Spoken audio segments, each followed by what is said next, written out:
Blake's Buzz Live. Buzz, buzz, buzz, buzz, buzz, buzz. It's Blake's Buzz Live. Buzz, buzz, buzz, buzz, buzz, buzz. It's Blake's Buzz Live. Hate less, read comics. It's Blake's Buzz Live. Buzz, buzz, babies.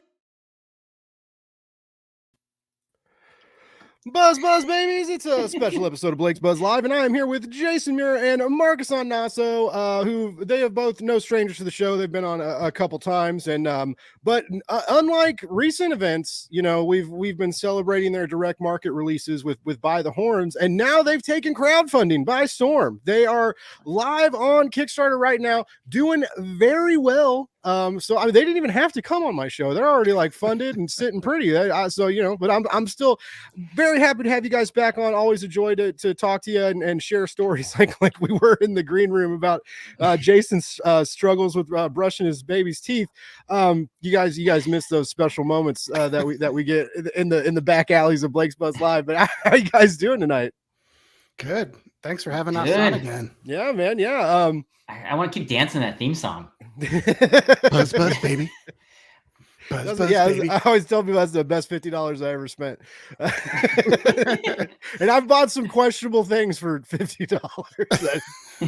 We won't get into that though. But yeah, you know, as mentioned, you guys are live on Kickstarter with you're re-releasing the first arc of By the Horns in an oversized and very attractive hardcover edition, which is very, very cool. And we're unlocking stretch goals now, which is dope. Yeah. And one that I'm very excited for is for the Kickstarter release only, all backers will get a 10-page bonus story with my favorite tentacled floating eyeball, Miss Evelyn. Like, that is so cool. I'm so excited for that. What's well, do you guys already have that written? Like, or are you guys still tinkering with like what the story's going to be? Well, first of all, it's 8 pages. Don't expand. Oh, 8. I'm sorry. What are you doing? I'm giving you guys draw so much. You're over promising. 8 still. That's a good short. That's still. We like that bonus content. You know, that's cool. Yeah. No, it's not written yet. I do know what the story is. I just have to sit down and write it. So I'll probably do that pretty soon. Nice. Usually, when I have the idea for something and I kind of lay it out, the writing goes pretty fast. Sometimes. Cool. Now, and now let's see. I'm pulling up I forgot to pull up the campaign page. We also have this on the Kickstarter. Yeah, because I'm a real fan, wine. I already have one. I just never bring it out on the show when you guys come on.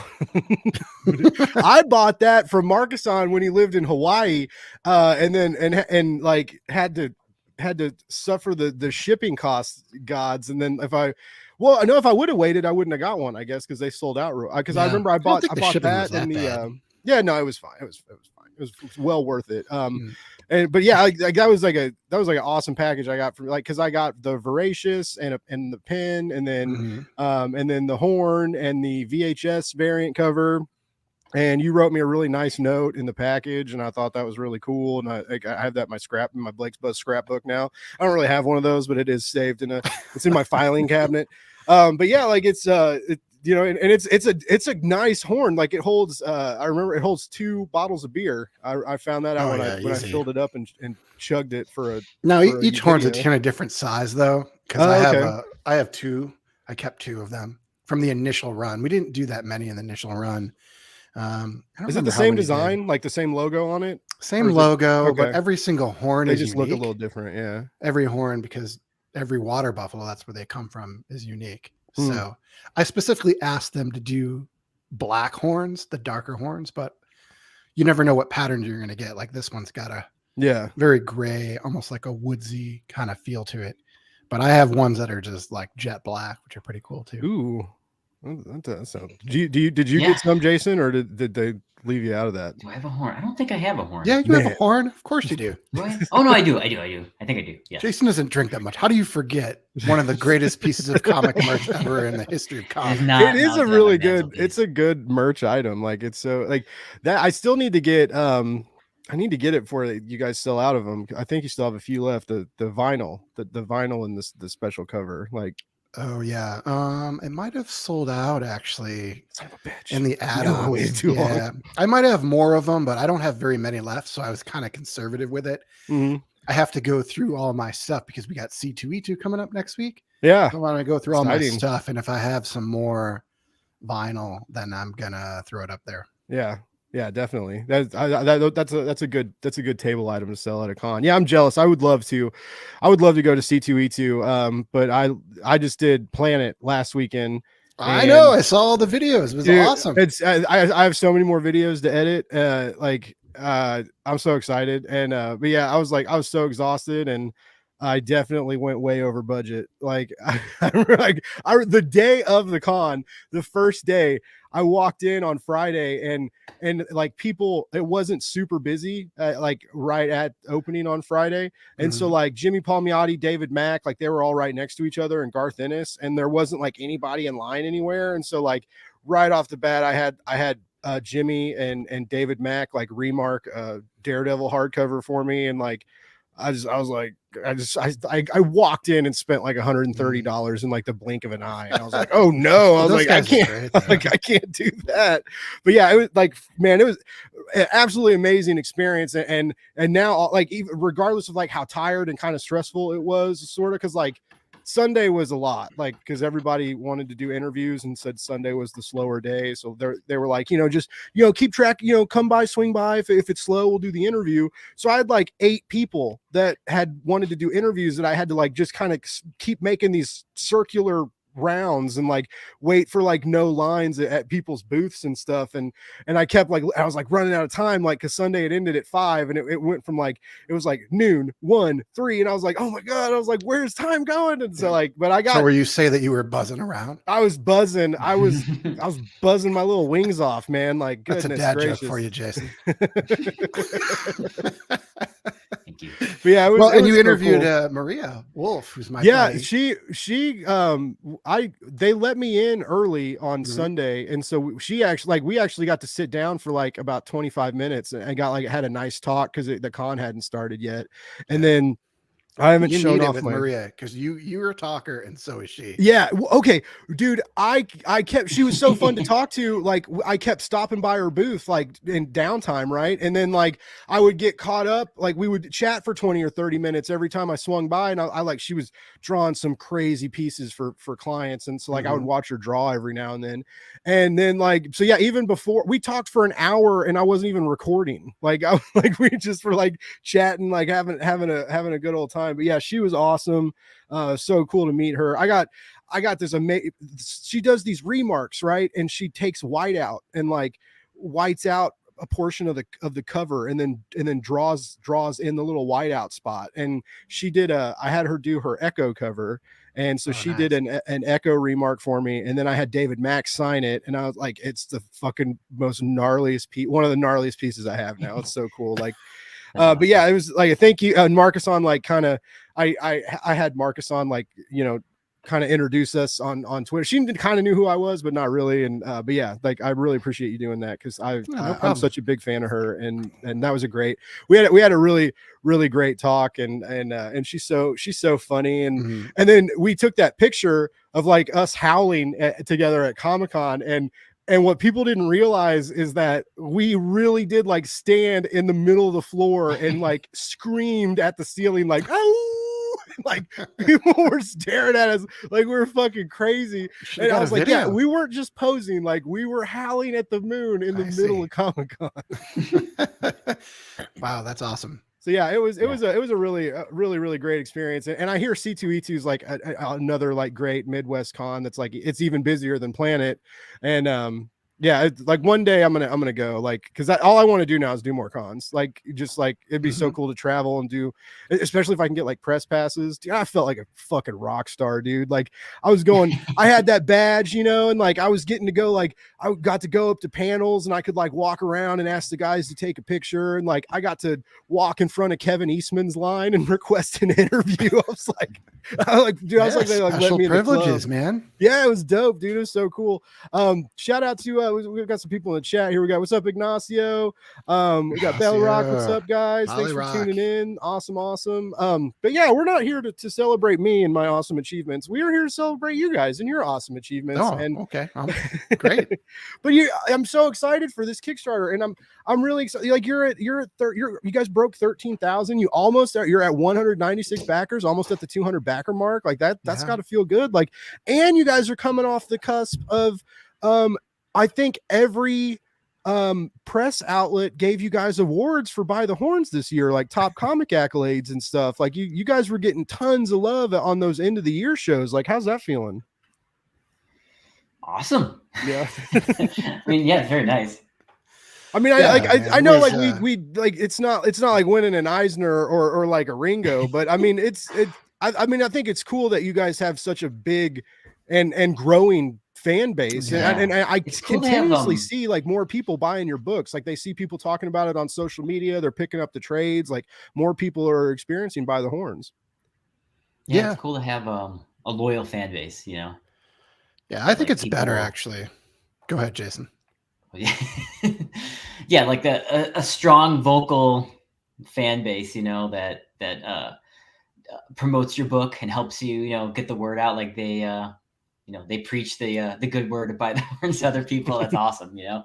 And like some of those awards were voted on by fans, which you know is awesome. I mean, I always say that like comics is such a solitary thing, making comics, you know. Yeah. That you know, you put the thing out in the world and you don't know if how people are reacting to it, and it's not like awards necessarily translate into, you know, people get awards for stuff all the time, but like they have people actively vote for it, you know what I mean, like seek it out and put in a vote for it and say like, I really love this, and you know, contact you online and say they're reading it and they got someone else into it and things like that. That's awesome to hear. Yeah, that's so rewarding.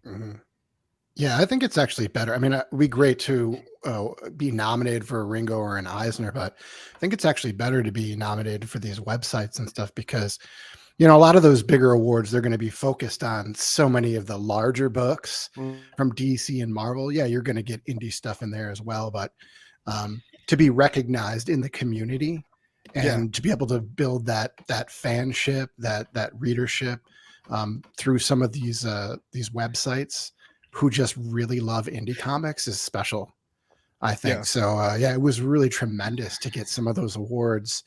We won a bunch and it was amazing. It's just amazing to have that recognition because we spend so much love and effort into making By the Horns every single issue. So to get recognized is, you know, it's always phenomenal. Yeah. It's cool to have like your own little street team, you know, like the people in the chat room right now. Yeah, you guys have like your little PR army. You guys don't even have to do anything. Yeah, it's really rewarding. You know, it's awesome. Yeah.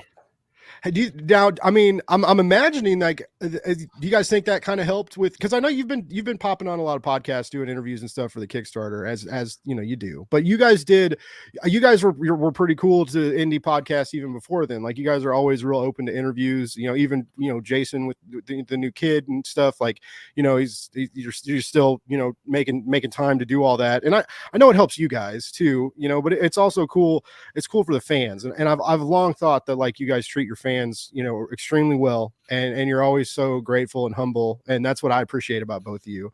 Also, I'm just absolutely obsessed with your comics, so you guys could actually be dicks, and I'm too deep into it now. Like I'm not just gonna get mad and quit reading By the Horns now. So, but I do appreciate how cool you guys are to the community. We're only dicks to Steve, the colorist, but for everybody else, we're really nice because he's the new guy. Still raising. Yeah, we got to break him in. Hey, whatever you're doing is working because he's doing some next level coloring, and so keep punishing him like. But we appreciate that though, because not good enough, Steve. Do it again. Yeah, but we appreciate whenever somebody contacts us online and says they love the book, they read the book, I always feel I should always thank them because I really mean it. You know, like every person that comes up and says they read the book or they find us at conventions, they want to get something signed. People ask us, do you charge for signatures? Hell no. Thank you for buying the book. Yeah. I should be paying you. I totally Don't appreciate go it. that far, Jason. Jeez. Well, Yeah.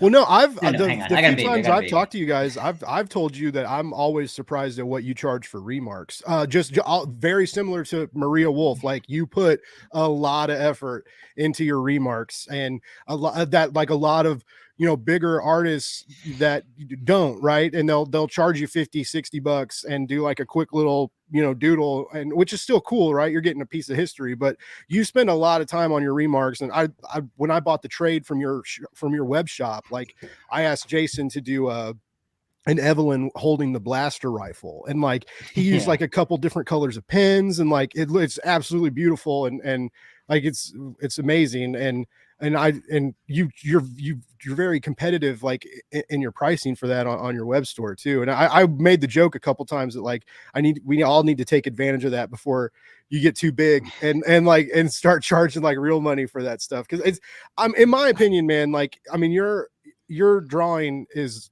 I mean, you're at big 2 level. Like there's no, it kind of boggles my mind that like people aren't hitting you up to do covers for some of these bigger comic companies. Like the talent is there, and you've got like a really good attitude in the industry, and it's infectious. And like it, I'm glad that you're still making time for By the Horns and stuff. But I keep waiting for you to pop up on some big book, because it's kind of, it's silly that no one snagged you. It's the same with like Marcus-on, man. Like your writing and your prose is so wonderful. And I'm like, that new issue of By the Horns, that like I didn't tell you guys this, but like I was fucking crying writing that review. Like I got pretty emotional, and like because it reminded me of like being in a dark place, but also like that hope of I'm talking about the new By the Horns Dark Earth 7, ladies and gentlemen. But like and it even when you took us to those dark places, like there's that hope, right, of like you can get out of it, and you can meet people in your life that you don't expect to, right, and they can help you get out of it. And it's like it's a team, it's a family, and love is real, right?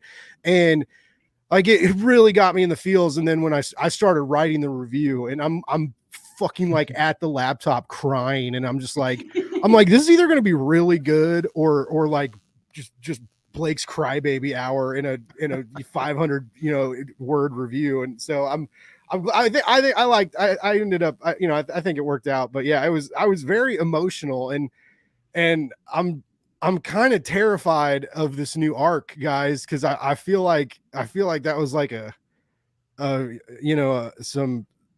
brief glimpse of what's to come. I feel like there's some drama and trauma in the future for my favorite comic book characters, and I'm kind of worried about it. First of all, thanks so much, and we appreciate the review. It was really nice, but and that you connected to it, because that was really the whole point of what I wrote in it. Because both Jason and I have seen people just go to real dark places over the last like couple years. And I've just talked to so many friends and family, and it's something I wanted to talk about. I guess I wanted to let them know that they're not alone. Like, even though you're in that dark place, there is that spot of hope. There are things that can maybe pull you out of it. It doesn't happen for every single person. Yeah. But for those that need it, like Evelyn, who never knew love until she met Elodie and Sagen and the unicorns, that helped her, to get out of that, and to realize that, she mattered and she could have an amazing life. So yeah, I didn't know where that came from when I first started writing it. It's just what happened. I knew that Evelyn had that, because when we first meet her, she's talking to Elodie, and Elodie says something that kind of hurts her, and she's like, I'm used to it.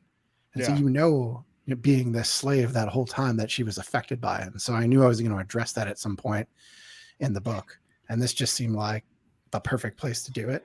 It really was. And I especially after like a little bit of a break, right, and just like to throw us right back into their journey and their struggle, and remind us of the complexity of all these characters, which is what that issue did really well.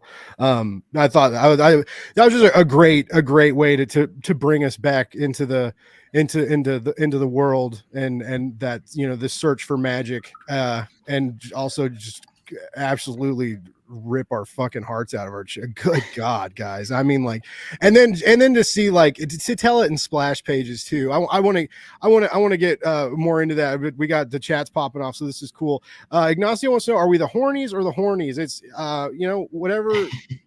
You're the artist, Ignacio. So you decide. And that's another that stretch goal unlocked, right? You decide. We are the leaders of the Hornies. Actually, you know who gets to decide? Ballyrock gets to decide. Yeah, it was his idea. Oh, was it really? That's funny. Yeah, that came up on an podcast we did last week. Oh, nice. I think it was Lauren, actually. Lauren was the one who said it first, but yeah, she asked what the name of our fans are. Yeah. Lauren, thank you so much for tuning in, Lauren. That's awesome. Happy to have you. Ladies and gentlemen, Lauren is one of the outlets that loaded these guys up with accolades. I think they like swept her internet awards. Just tons of five awards, one for every finger. What? That's like insane. That's awesome. Yeah, we're wearing them like Super Bowl rings. John Westhoff's in the house. What's up, dude? Okay, here we go. All right, so Hornies for sure. It's now official, but Lauren does get the credit. Oh, that's awesome. But so yeah, what made you guys? It's a very I know we're supposed to talk about the Kickstarter, but I'm going to selfishly ask you guys a bunch of questions about this new issue. You can ask us whatever you want. Ask us whatever you want. Yeah, it's my show. Yeah. I mean, we can always leave. Yeah. And I'll sit here and keep talking. No, after I get real sad. No, but a very experimental issue told in splash pages, which just absolutely jaw-dropping art, and Jason and Steven, just like what you guys did in that issue, like I don't even have words to describe it. Like, it was very, very, very, very intense. I think comic art is really cool because there's always supposed to be this idea of motion. Everything's supposed to be moving and in movement. But that's the challenge, right? Because a picture is static. It's not moving. And you have to make us believe that it is. Now in the interior arts, we get the gutter spaces and the transition from panel to panel to help us imagine that movement and to carry us through the narrative. But when you're telling stories in only splash pages, right, you get to do more, you get to draw more, you get to be more detail oriented, right? But you only get that one image, and so you have to do a lot more, in regard, more than just drawing it. Like, you have to make that moment like fully realized in this image that doesn't move. Was that did you struggle with that, Jason, like having to do that on every single page? Yeah, I mean, I think it's exactly like you said. Like, since it's a splash page, like, you have to tell the reader everything that's happened. And each splash page was a different scene too. Mm-hmm. So as soon as they turn the page, you got to figure out, like, where are they? What are they doing? What happened right before this exact moment? What led them to this? Yeah. What creature is this? Is this a dangerous creature? Is this a friendly creature? So it's fun and it's challenging. I mean, it's mostly fun, to come up with these like little scenarios, and it's just and then after you come up with the scenario, you just kind of like pepper in the details that kind of flesh it out and lead you to believe, like, oh, they just killed that thing and it was brutal. There's like a page, for instance, where there's a big demon floating in the water and there's just blood everywhere. Yeah, the orange blood. So cool. And she's got the horn axe, so you can tell, like, okay, well, she clearly like ripped off Zoso's horn to use it to kill this thing. There's blood everywhere. Evelyn's covered in blood, and this thing is huge, and you can just tell like some shit went down. But I think that's really fun to do. It's different than what we normally do because, like, obviously comics is very sequential and you're telling the story bit by bit. But this is almost like trying to like not challenge the reader, but like do comics in a different way where like every page you're dropping them into a scene. Yeah. And like you got to kind of figure out, like, hey, what just happened? Where are they? Yeah, how'd they get there? Some are more easy than others. Mm-hmm. Some are clearly just like, oh, they're drinking tropical drinks on a raft floating down the river. Okay, I get that scene. But, yeah. Other ones, there's like stuff happening in the background, stuff happening in the foreground. I had a lot of fun with it. Very cool. Sure. I'm so glad people are tuning in and talking about how much they love your guys' book. Dan, yeah, I'm with you, baby. Like, I love this book so much. Ben Morris is in the house. Ben was just on the show on Monday. The art's beautiful. You will not be disappointed. It's such a strong book, just in every way possible. Thank you, Ben. Yeah, the art, letters, the designs, everything, and then Steve's new colors. Like I said, I just it keeps. I feel like every new issue, you guys get better and better working with each other, and the payoff is absolutely sublime. Now, mention it going back to the experimental nature of the new issue. Even Marcuson's writing was different in this one. It's all told through Evelyn's journal. He's making up words. It's very, very emotionally intense and complex. And even though we knew a lot of the struggle that Evelyn went through, but to really put it on display and not, it wasn't too much, right? You were very, very respectful to people that have dealt with hardships, and struggled with that notion of like, would it be easier if it was all over? And I appreciate that, because that was a struggle for me to do, because I haven't had those kind of feelings. I just know a lot of people. I've listened a lot. Yeah. So to be able to capture what people feel, and everybody's experience is different, and it had to be right for Evelyn as well. But yeah, I spent a lot of time writing and just rewriting those journal entries, just because I wanted to make sure that I was sensitive to the way people feel, and that what I captured in there was right for Evelyn, but also it was universal for people who may have gone through something similar. Obviously, they've never been slave to wizards, but of course, a lot of the feelings that she brings up. Plus, Evelyn's an eyeball too.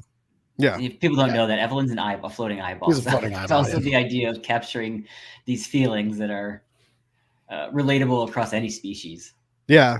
And the some of the terrible things like she was told by the wizard about like having like putting her back into a corpse and letting the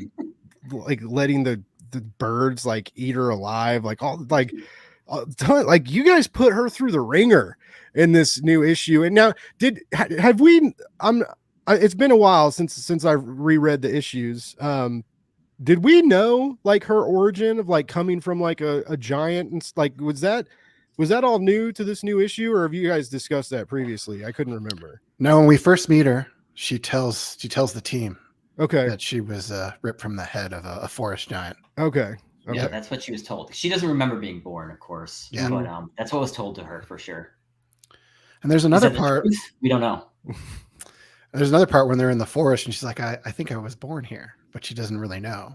So there's like an ongoing story with Evelyn's origins that will play out over the course of the entire By the Horn series. Okay. Well, that makes me happy, because maybe that means she's not going to soon, because I keep worrying about that. Jason posted a picture on his Twitter that like has the exact same vibe of the new Guardians of the Galaxy trailer, where Peter Quill is screaming in pain, and you just know like someone's going to die. Everybody thinks it's Rocket. I kind of do too. And we know that like there isn't going to be another Guardians of the Galaxy film set anytime soon, if at all.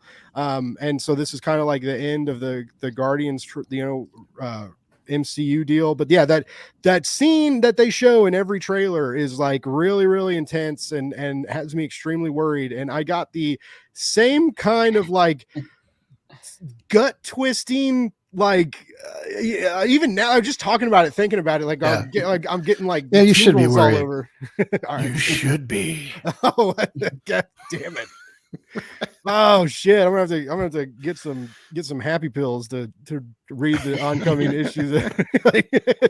I don't have health insurance anymore, guys. You gotta give me fucking bone here. It'd be really sad if we told this really sad story about Evelyn. The next issue we just killed her. That would be really messed up. That would be the saddest thing. Kind of did that in Voracious. We really love our fans, ladies and gentlemen. Everybody's really great to us, and by the way, we're gonna just annihilate their emotions all throughout this new arc. Now, do you guys? We got what, 6? The new arc is gonna be 6 more issues for Dark Earth, right? So it's 12 total. Yes, and then 7 came out, so we got 5 more left. 5 more after this. Yep. Math's not my strong suit. Thank you. But like, what's if like, do you guys have like an in-game think? Or I mean, like, or I know a lot of it's like play it by ear. even when you're doing well, sometimes you don't get like that guarantee of like getting additional arcs and stuff. But I mean, like, if you guys get the chance, like, or do you have like a lot more story to tell? Like, do you want to keep going with it?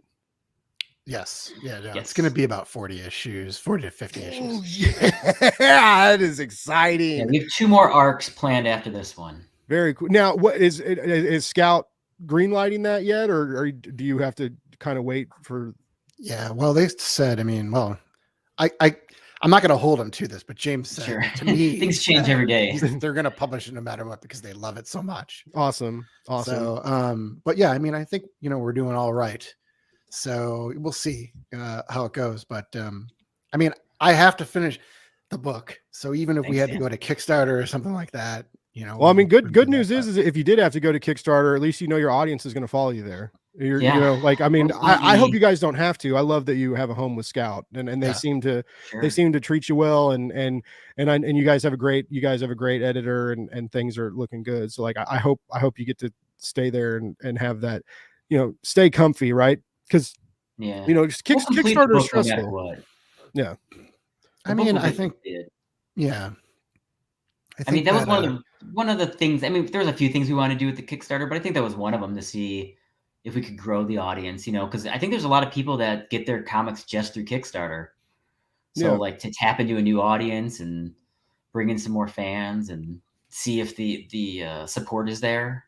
And if they, they get their books and they like it, we could, we'll put the next volume up in a hardcover form too. And, whatever the future holds, it's nice to know that we have fans all over the place. Mm-hmm. That I bet. Yeah, I wish I did. I mean, that's a lie. I have great fans and audience. I mean, I don't know why, but everybody loves me, and it's a good feeling. So I can relate. I can relate to that. Now, I do want to mention, Dan says he is a Kickstarter batter. He is excited about this bar key, as am I. Let's go ahead and take a look at this campaign page, because it's a great looking campaign page. Why is it great? Yeah, I'll say Jason's everywhere. Yeah, so for people don't know, we're doing a Kickstarter campaign for the first 8 issues. It already came out in softcover, but we decided to do this kind of deluxe edition hardcover with a brand new cover, lots of extra stuff in the back. Like we mentioned before, we reached our first stretch goal, which was a bonus story, an Evelyn story, which is going to go in there, an 8-page Evelyn story. And then we got a lot of 10 pages, as we previously thought. 8 pages. Only 8. I mean, I guess we could set a higher stretch goal to make the story longer, but do the Blake's Buzz accidental stretch goal for 2 more bonus evidence. So you can pick up. I mean, if you've never read the book, you can get the whole first volume. That's the whole complete first story arc right there, all 8 issues, and a lot of bonus content. Sizable book. Like, you can definitely and it's the best deal on Kickstarter.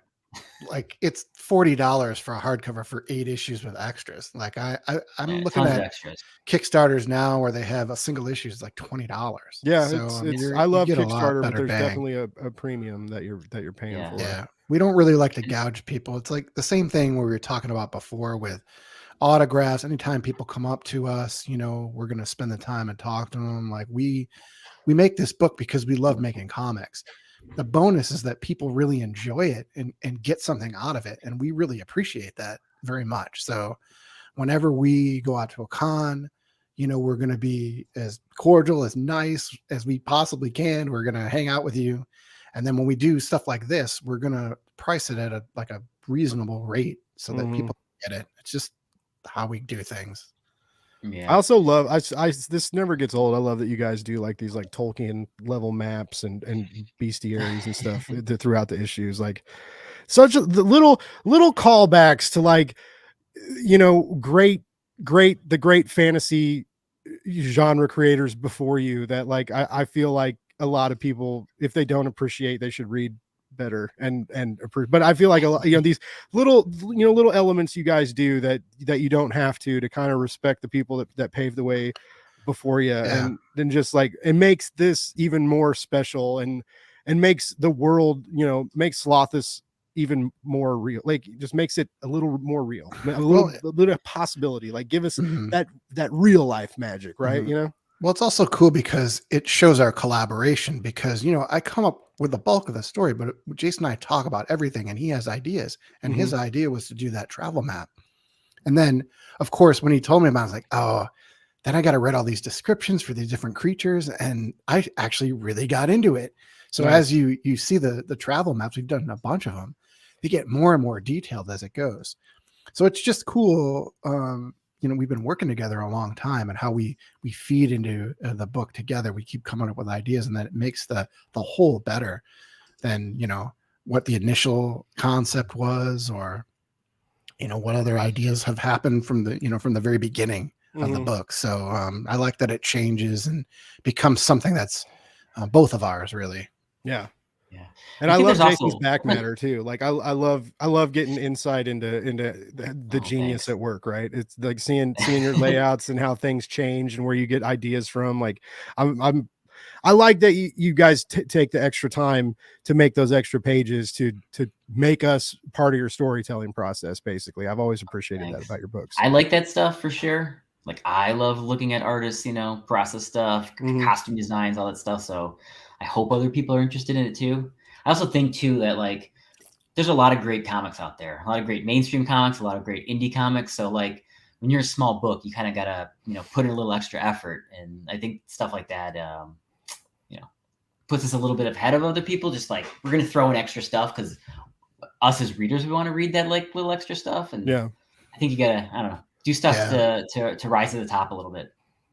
We try to go the extra mile, even if it's not noticed. But eventually it does get noticed. Like our logo, right? Jason does different art for the logo every single issue. People don't really notice that right away. Yeah. But now people have started to notice that, especially in the trades, because we do these, they're kind of like breaks between the story, and we do a quote, and then we put the logo there from the issues. And so you get to really see it in all its glory. And I mean, that's an extra step Jason doesn't really have to do. Like he could just do a normal logo, but he's like, I want to put the creatures like, there. why did I come up with this stupid idea? When, like, He the says issue's that a done, lot. it's about to go to print. Is that like Yeah, do the after logo. brushing the baby's teeth and getting the shit kicked out of you for 30 minutes, and then you got to go make a new logo layout, and you're just like, it's like, I'm done. I can't do it anymore. He does that all the ideas time. you have in the beginning.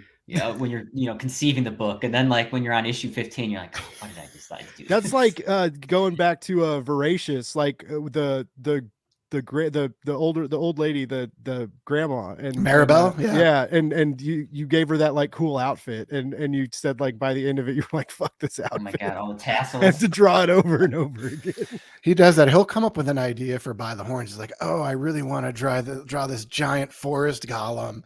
It's like, okay, Jason. And then I write it down, and then later it comes up in the script, and then Jason draws, and he's like, son of a bitch, there's too much going on with this. Why did I want to do this? But I mean, it looks amazing. So, his first instinct is, always great. It's just, how much time is it going to take to do the design and do the drawings? But he always nails it every single time. And it's really cool to see. Now, speaking of look amazing, this is the hardcover variant that you guys are doing. And I love that it's like a splash, a wraparound variant. And this is a metal artist, a metal, like he did like a vinyl cover for one of your favorite bands, right? Is that? Well, Alex CF, he's actually a singer for one of my all-time favorite metal bands, Fall of Ephrafa. Okay. And they did 3 albums and like singles, and it's all about the mythology of Watership Down. If people don't know, that was an anthropomorphic, it's like a classic about these rabbits who were trying to flee their home because man is like invading, taking over the land. And it's great. The cartoon movie is amazing. So I love Alex CF. He also happens to do a lot of art. He did all the art for Fall of Ephrafa and for his other bands, and he does artwork for different metal bands that he's not even in. Cool. So when I saw that he was taking commissions, I was like, I need him to do By the Horns, just because I wanted the painting. I have the original. Oh, nice.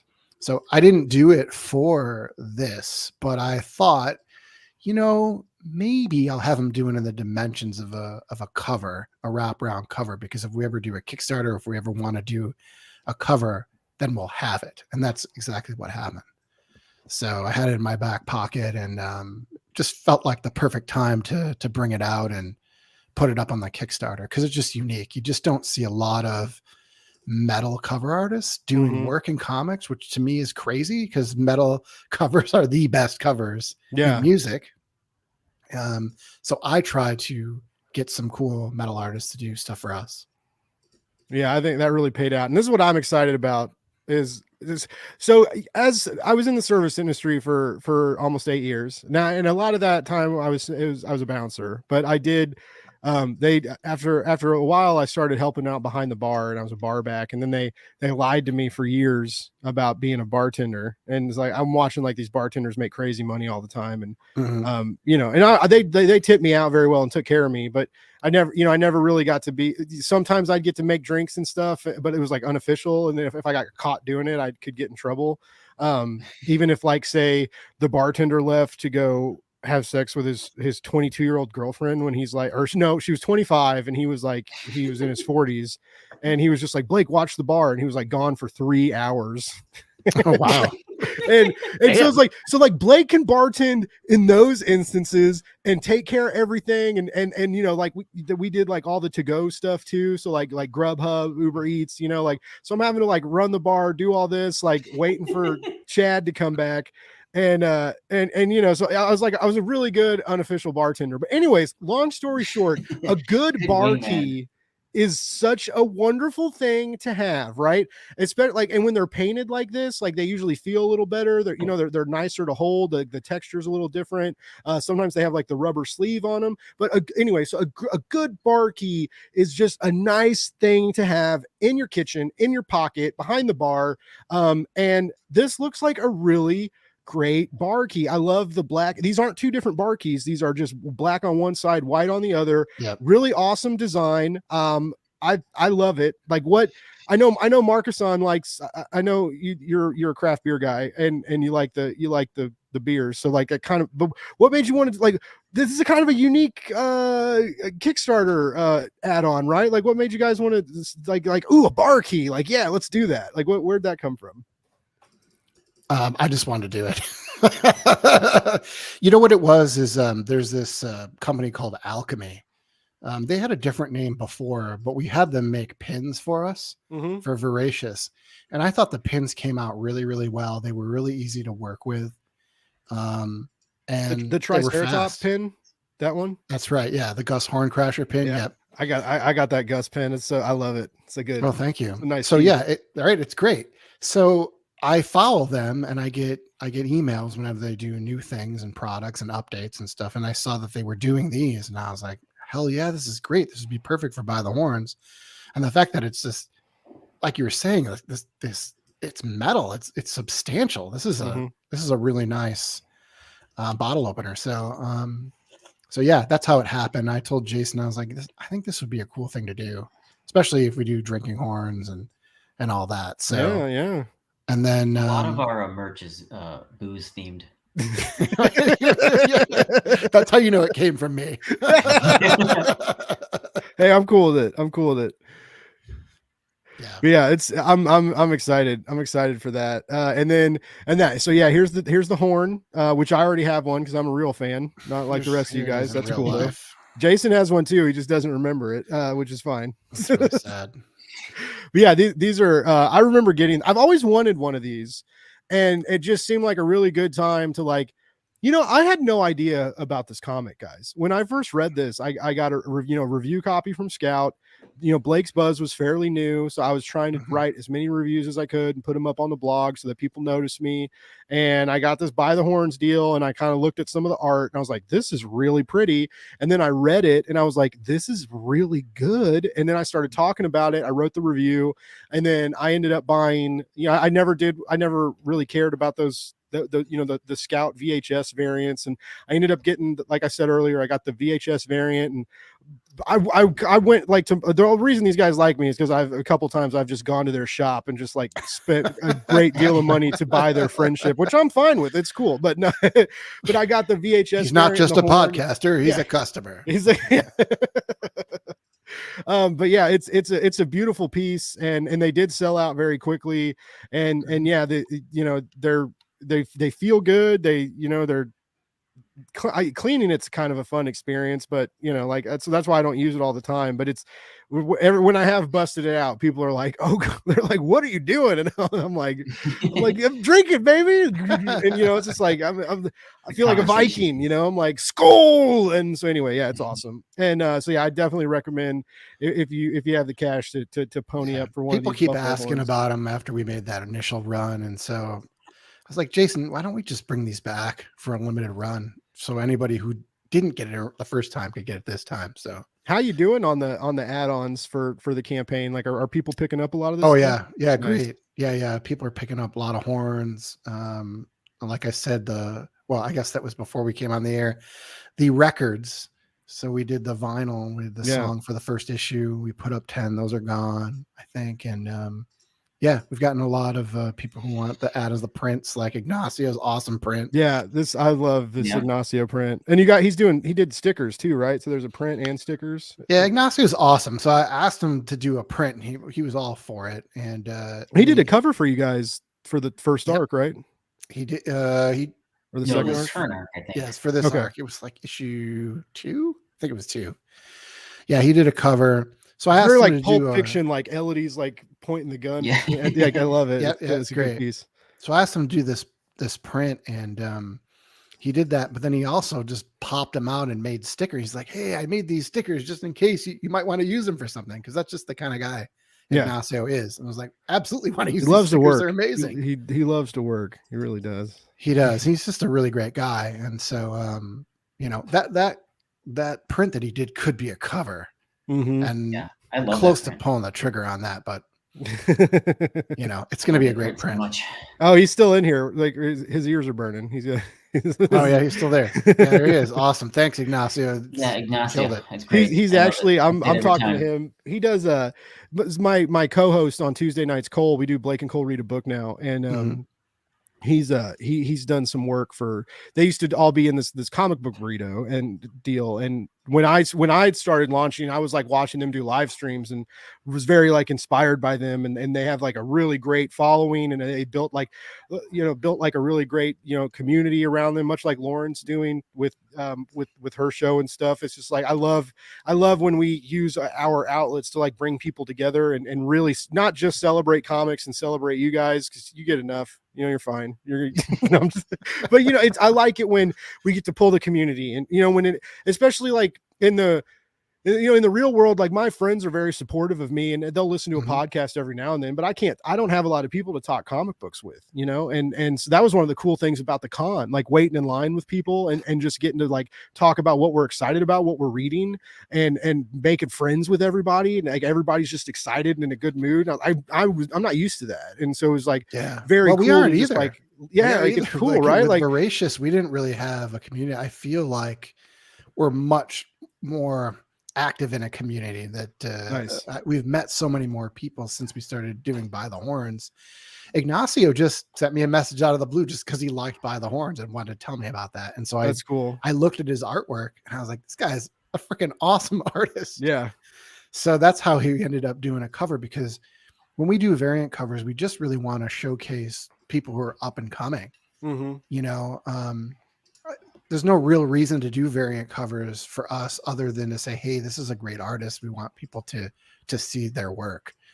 Sarah Maria Wolf got big. She did a cover for us, and now she's huge. She's everywhere. And now she's like right? doing Marvel covers left and right. I keep waiting for. We were kind of talking about that too, because she talked about how she's so humble. Like, she really is. She's just like, she's so humble. She's so excited to be in the position she's in. And everybody that comes up to her booth, she treats like a friend that she's known for years. She's so approachable and so hilarious and kind-hearted, and comic books needs more people like her. But yeah, she was talking about how like she wants to do this comic, and she was like talking to you, because she's like, I can draw, but then like I was like, oh, you got to write this shit? How do you write a comic? and she was talking about like how close you guys became and your guys' friendship. And she's all like, she's just so, it was she's got a great idea for a comic. We've talked about it. So I'm going to work on that, but she's doing another project right now. So it's going to be a while. Yeah. With Tim Seeley. She let me talk. We talk about that on the the interview I'll be dropping soon. But yeah, she's going to be doing interiors. So like fans of Maria's covers, yeah, definitely keep an eye out for that, because she's going to switch to interiors for a little bit, for a cool werewolf project that I got to see some of her doodles and character sketches at the con, and oh my god, like dude, Nice. her I haven't even notebook, seen those. yeah, that's I'll crazy. see him at C2E2 though. Yeah, I think she's in our row. Make her show you, because We always hang awesome. out, so we'll do that. But yeah, it's cool. Like I'm really looking forward to doing a book with her. Ignacio and I are going to do a book. He's already worked on a bunch of pages for it. So he's got a werewolf project coming out pretty soon too. Nice. Mad Cave. I'm glad, like, the werewolves need more love. Vampires and zombies, there's too much of it. Like we need those furry fuckers to fucking come back into the fold. Another thing I love about your guys' campaign, I want to go through the pricing tiers here. I love the names that you gave your, like, yeah, these the little elements that you guys in your Kickstarter page and design, like, I think really push it above the norm. So we've got the Hunter's Charm, which is just the PDF for you digital people out there. Friendship is Magic. This is a really nice digital collection of your guys' work and some this other is awesome stuff. because Travis Gibb and Fellhound gave us books to put in this too. Yeah. And they're friends that we've met since we've been on By the Horns, and they're just tremendous people. Just really enjoy talking to them and championing their books, because they're really, really great creators as well. So they offered to give them their books. I love all those books, like especially that Commander Rao book. I'm a big Fellhound fan. Fell is so amazing. Fell is such a great person in the community, and is a joy and a gem and a wonderful talent too. And I'm excited. Much like seeing you guys find more success as the issues keep coming out, and then the new Kickstarter and more people finding you guys, like, very cool to see the same thing happening with Fell coming out in the direct market, Scout picking her up, new stuff coming, and I think she's got to be working on something new, because she's been posting a lot of sketches and pictures. She's doing more Commander Rao. I really want to work with her. She doesn't need me at all. She's a great writer. I actually pitched her something that she loved, and then she tried to help find an artist for me for it, because she loved it so much. But she wants to focus on her own things, which I totally understand. But she's gonna do some more cool Commander Raoverse. But that's comics. This is another deal I like about the Kickstarter community, is how, like, everybody works together to make things better. And this is one of those deals, like the Kickstarter shout out pages, like when, you guys talk about other campaigns you like, stuff that's going on, but also this, like, people donating basically like digital copies to give away in these bundles, right? Or even like Travis Gibb likes to do these, but with like stretch goals, and as the stretch goals get bigger, like more, like you get more stuff. So I love that about it's like this big Kickstarter family. I actually didn't know this, by the way. Ignacio, this is dope. He sent you a message after you won the, nice. the Blake's Buzz. I didn't know that. First top comic of the year. Yeah. Hey, so yeah, I'm bringing people together, baby. You guys, I was actually sad that you didn't do one. I You didn't know. do one for 2022. I was like, are we gonna repeat? What are we gonna be on the list? Are we getting kicked off? What's gonna happen? So I made a mistake. Well, it wasn't really a mistake. It was just I did too much. Like I was doing too much Kickstarter stuff, and I didn't get to read really a lot of the new comics coming out, and I had no idea what was good and what wasn't. And then there were so many other new shows and stuff doing their top comics of the year. So I just kind of like bowed out, and but it would have been very similar. Yeah. Cause I still loved By the Horns. Like that was up there. Nottingham was up there. So it was like, I started thinking about that too. I was like, it's just going to be a repeat, but yeah, hopefully by next year I'll have my shit together and start. Cause you really do have to start planning that early. And I'm reading more new stuff now. I'm being smarter with my time, and I'm learning to tell people no. I struggled with that for Blake's Buzz is almost 2 years old. It'll be two the next I think the 24th or the 25th is when I turn 2 years old. But I for a long time I was scared to tell people no. If I say no, like they're not going to ask again, right? And I'm learning to say my time is needed and precious too, and so like, of course. no, I want to like give everybody like a platform to help. Like it gets to be, impossible. And then like, especially when Kickstarter, when like people see you covering Kickstarters, like 15 people email you and they're like, I got a new campaign. I got a new campaign. And it gets a lot. So, and then you gotta like, you really got to kind of like watch yourself. Cause you can overbook yourself, or I did a lot. I accidentally double booked myself a few times. And like, so yeah, I'm learning and finally like a little more structured, a little more organized. And so hopefully we'll get back to the buzzworthies this year. And I say It's that tough now when you're doing creative stuff, like it's your instinct in the beginning to just say yes to everything. Yeah. Because you're so grateful for every person that reaches out and every person that listens or reads. But yeah, there comes a point where you're like, I don't think I can do this all. Yeah. And then you're like, oh no. And you know what, this still shocks me. So the other day someone told me, and they were like, Blake, I really appreciate that. Like when you do interviews and stuff, you read the books. And I was like, what? Time out. I was like, what do you talk about? Like if people come on your show and you're like, how do you come up with like questions and stuff to ask them?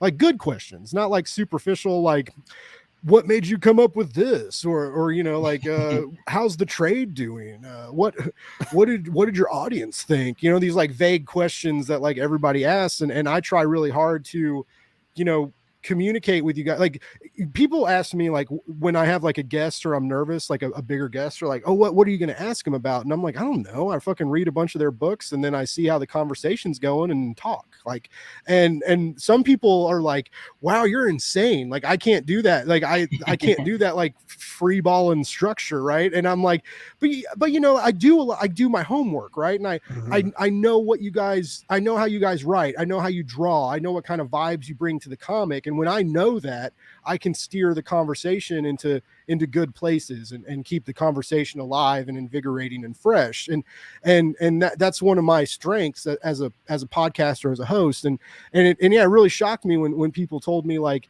so many people don't read the books or maybe read the first issue and then don't read anything else and then try and like talk to you for an hour.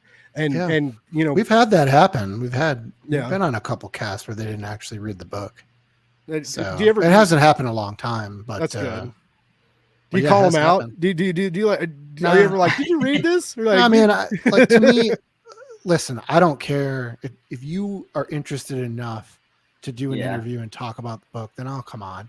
Everybody prepares in a different way, so I never get down on anybody for that. You know, you're showing interest in our book. You want to have us come on and talk about it. Yeah, I'm happy to do that. So that's how I feel about it. I would call him out. If I was a fucking famous, awesome comic book rock star, I'd be like, oh yeah, that happened in issue 6. Did you happen to read that one? Oh no, okay, well, cool. Thanks, bud. No, I would be. Yeah. I'm the same way. I would want to, right? I would be like, this motherfucker didn't read the book, but I would be like, he's still putting me on his platform. He's got 3,000 followers.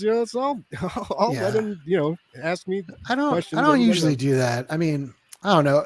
On social media, we text each other privately. Yeah.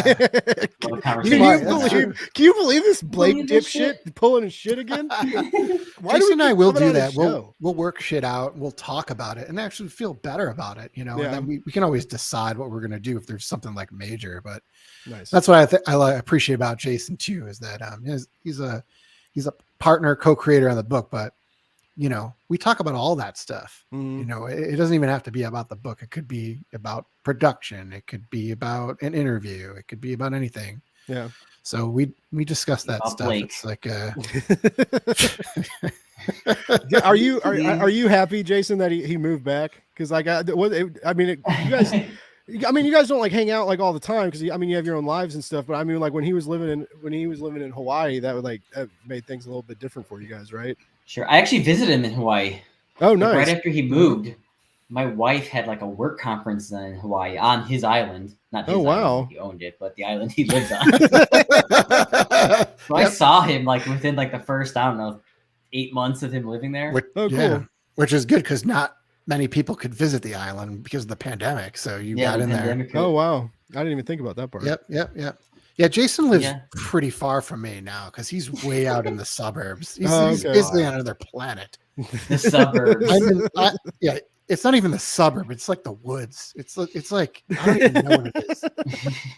I'm in Chicago. He's not. Okay. I'm He's, in a he's more like rural, over an hour away. rural town. You're in Illinois though, right, Jason? Yeah. Okay. Yeah. I'm in a suburb. He's in a cornfield.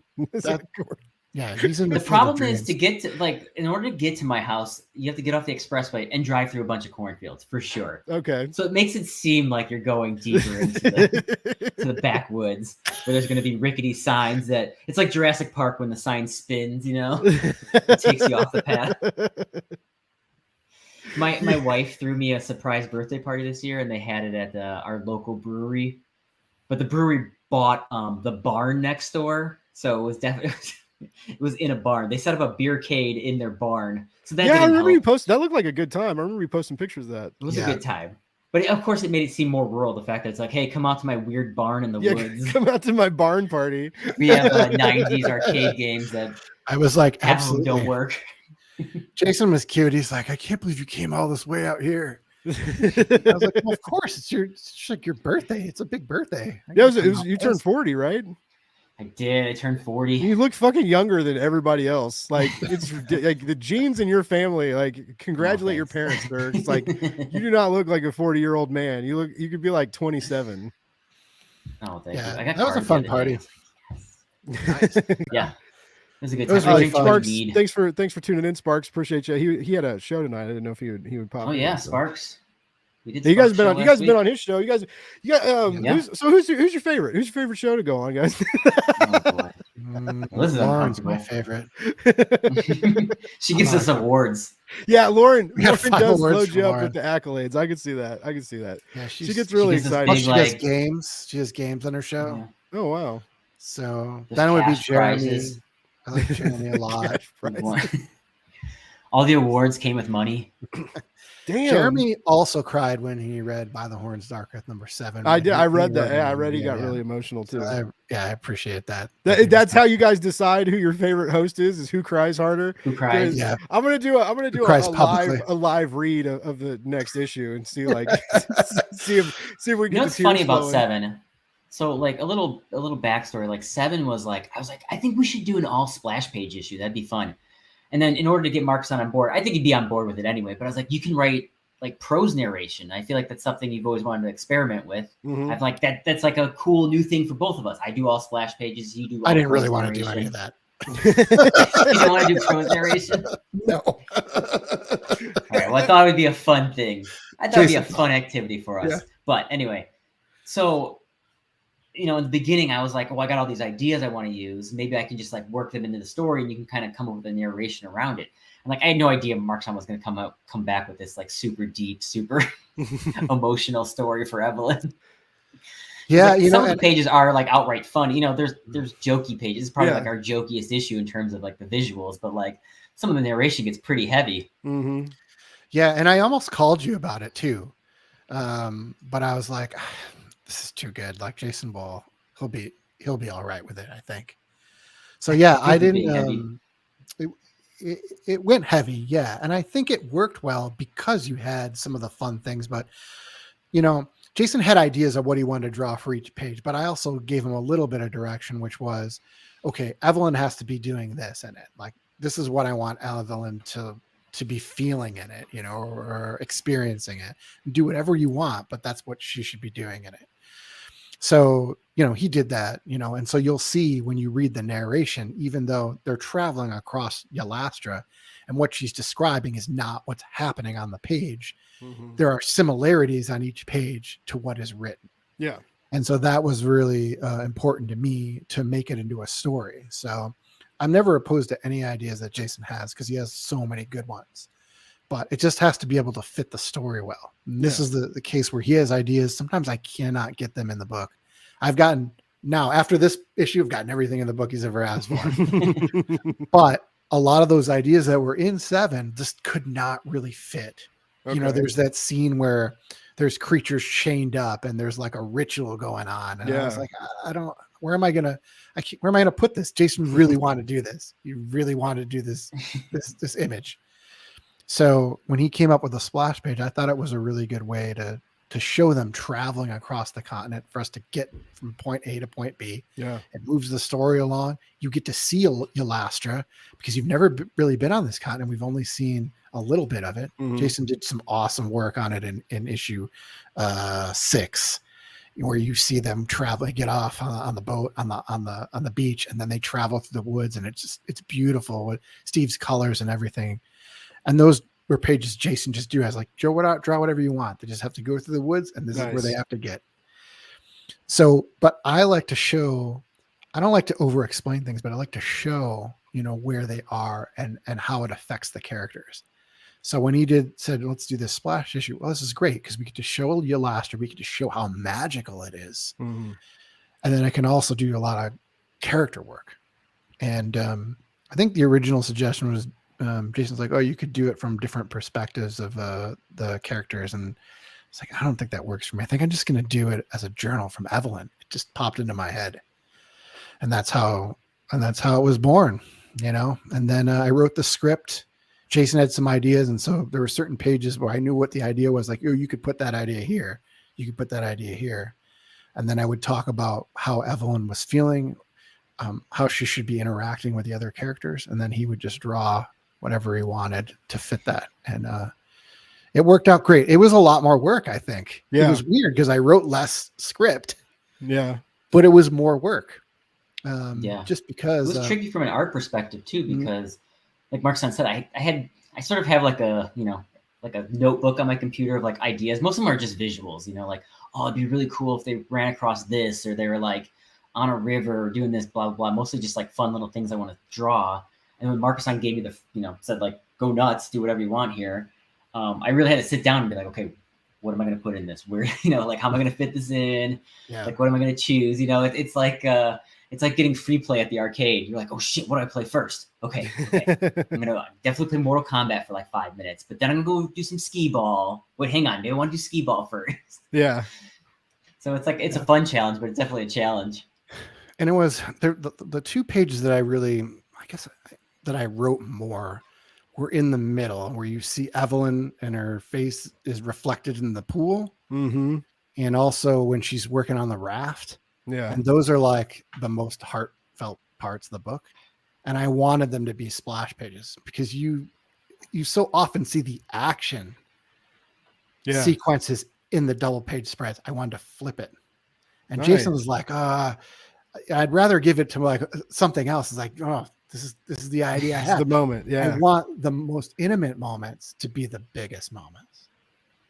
So Do you struggle with that, Jason? Like because I don't see you struggle in the final product, but like when you're thinking about layouts and laying out these big pages and they are these big emotional cues that like the real gut wrenching scenes and stuff, like because you do them well, like but I don't see the part of you like making them. Is that ever like a struggle for you to emote in these intense ways and have that really come through on the page? Like do you have to kind of wrestle with that every now and then? For sure. Yeah. I think the layouts is the hardest part. I always say like, that's the most work I do on the book. Like I sit down and like, I'll spend a whole day just doing layouts, and it's like mentally taxing, but it's tricky. Cause like you come up with these ideas, like Mark-san and I will brainstorm stuff, and I'll be like, oh, wouldn't it be cool if they did this, or they went here, blah, blah, blah. And then like, it eventually appears in the story, but like you only have so much room. You only have so many pages, and there's panels and there's story to tell. That's why I really want to do issue 6 or issue 7 like that. Because like one of the things I like doing is like big open vistas. Cause like we always go to these new areas on the continent, and they all have like a different flavor. And I always really like putting a lot of thought behind like, okay, this is what this town is like, and this is like the type of buildings that you would find here, the type of people that would be here. But sometimes within the story, it's like there's like 6 more panels on that page because these characters are like, they're going through, there's a plot here.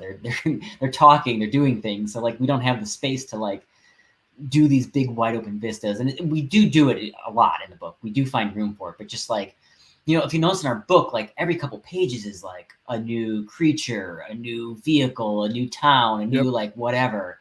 Like they just can't all get like the proper space they deserve. And like when you're talking about like emotional stuff, you also want to like give that its proper due. If somebody says something really important, you really want to give the real estate to that person's face so you can see them emoting and see them really feeling that feeling. So it's like that push and pull, where like, oh, I really want to show this cool like mountain range because like the mountains are floating in the background, blah blah blah. But then like at the same time, Evelyn's like telling a really emotional story. So it's like you got to balance like the big stuff and the little stuff. And I mean, that's the cool thing about comics. Like movies have, you got a wide screen, but it's always that wide screen. Comics, you can play with the idea of zooming in, zooming out, little panels. If you really want to show something happening in like quick succession, you do like a lot of little panels, and that's like a way to show that like, you're quickly zooming in on stuff. And like TV movies, they don't have that ability to do that like the comics do. And like, you can do a bunch of little panels on a page, and then you flip the page and it's a double page spread. And like, movies can't go bigger than, their format, their widescreen format. But comics can. I remember it is a challenge. In issue 4 of the original series, after they beat Pazuzunox, who's this fire sorcerer, Jason really wanted to do this waterfall scene, and he wanted to do it real big. And just I didn't have room for it in the script, and he wanted to do, I think, almost like a full page or like half page or something. I was like, there's not enough room. We got to show the rest of this action. And I ended up fitting it in, but it's smaller. It's smaller than what he probably would have wanted, because he just really wanted to draw that waterfall. So sometimes we have to make compromises like that. And it's a cool panel, but sometimes it's like, Jason wants to draw a vista, and I don't think that it needs that much space for it, But then, sometimes he'll come up with something. I was like, yeah, this needs to really pop. We really need to put that out there. So that's the way it goes. The idea of just, and like ultimately, you also got to draw cool shit too. So like, on every page, I like to have like a good shot of a character. Like everybody gets their due. Hopefully, you get like a really cool Elodie shot, a really cool Sagen shot every couple page. If a new character comes in, you want to give them their due.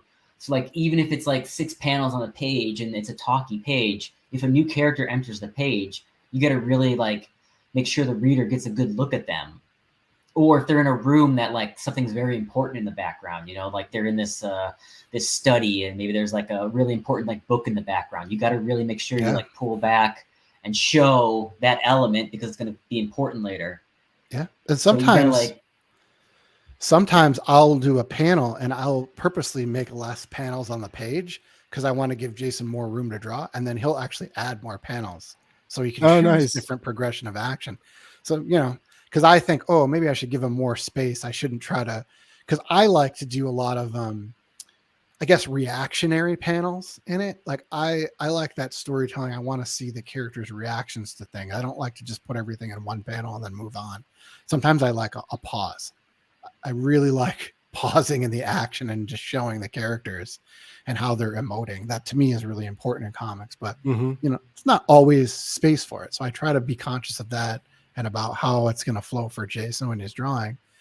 But then I'm always, not always, but sometimes I'm surprised because they'll put little extra panels in there that show something else. And I love that. Yeah. Comics has an interesting pacing too, because yes, Mark-san's right. Like our book does feature a lot of like silent reflection. Like somebody will say something very important and the group will kind of think about it, But like the cool thing about comics is like, you could just do a really small panel with like somebody's eyes, and you can tell they're like kind of, looking to the side, implying that they're thinking about it. And it's a small panel, but it gives you that pause to show that like, oh yeah, Ellie's really like taking in what that person just said in that previous panel. Yeah. So and Jason's good at that. I mean, you're really good at that, Jason, because sometimes that's how I'm going to write. Like I'm going to do that reflection panel, and then you always come up with something a little bit different, where you're showing just the side of the face or from a different angle than what I considered. And so I always appreciate that. I love the way you guys write scripts together, and I think that's one of the strengths of you guys as a creator and or creators is especially like how used to each other you are now, right? But I love that you'll give Jason room to play, and he may take that differently, and vice versa. There's so much back and forth between you guys in your storytelling, and I think that's why you guys are making the great comics that you're making, is because you both have like absolute faith in each other and each other's abilities. And I wasn't like worried when you guys brought on Steve, you know, because I knew he was talented but you know, when you bring in like this new element and you guys, you know, coming off the success of the first arc and everybody's into the comic and you know, like people are talking about it, it's getting popular, Scouts digging it, Scouts feeling it, and then you bring in someone new, you know, there's a little bit, you know, like maybe a little bit of stress, maybe a little bit of worry, or you know how, you know, Oh shit, Blake, we were terrified. yeah. Were you really? Oh yeah. We love Colors are so important to our book. You Yeah. know? We have a very colorful book, and it has Yeah. a very rich palette. There's a lot of like interesting textures going on. I think like the colors are, I mean, I like this, you know, I like to think that like Andre on the first arc and even Steve on the second arc are doing something a little bit extra than, you know, what you see in like an average indie comic. Definitely.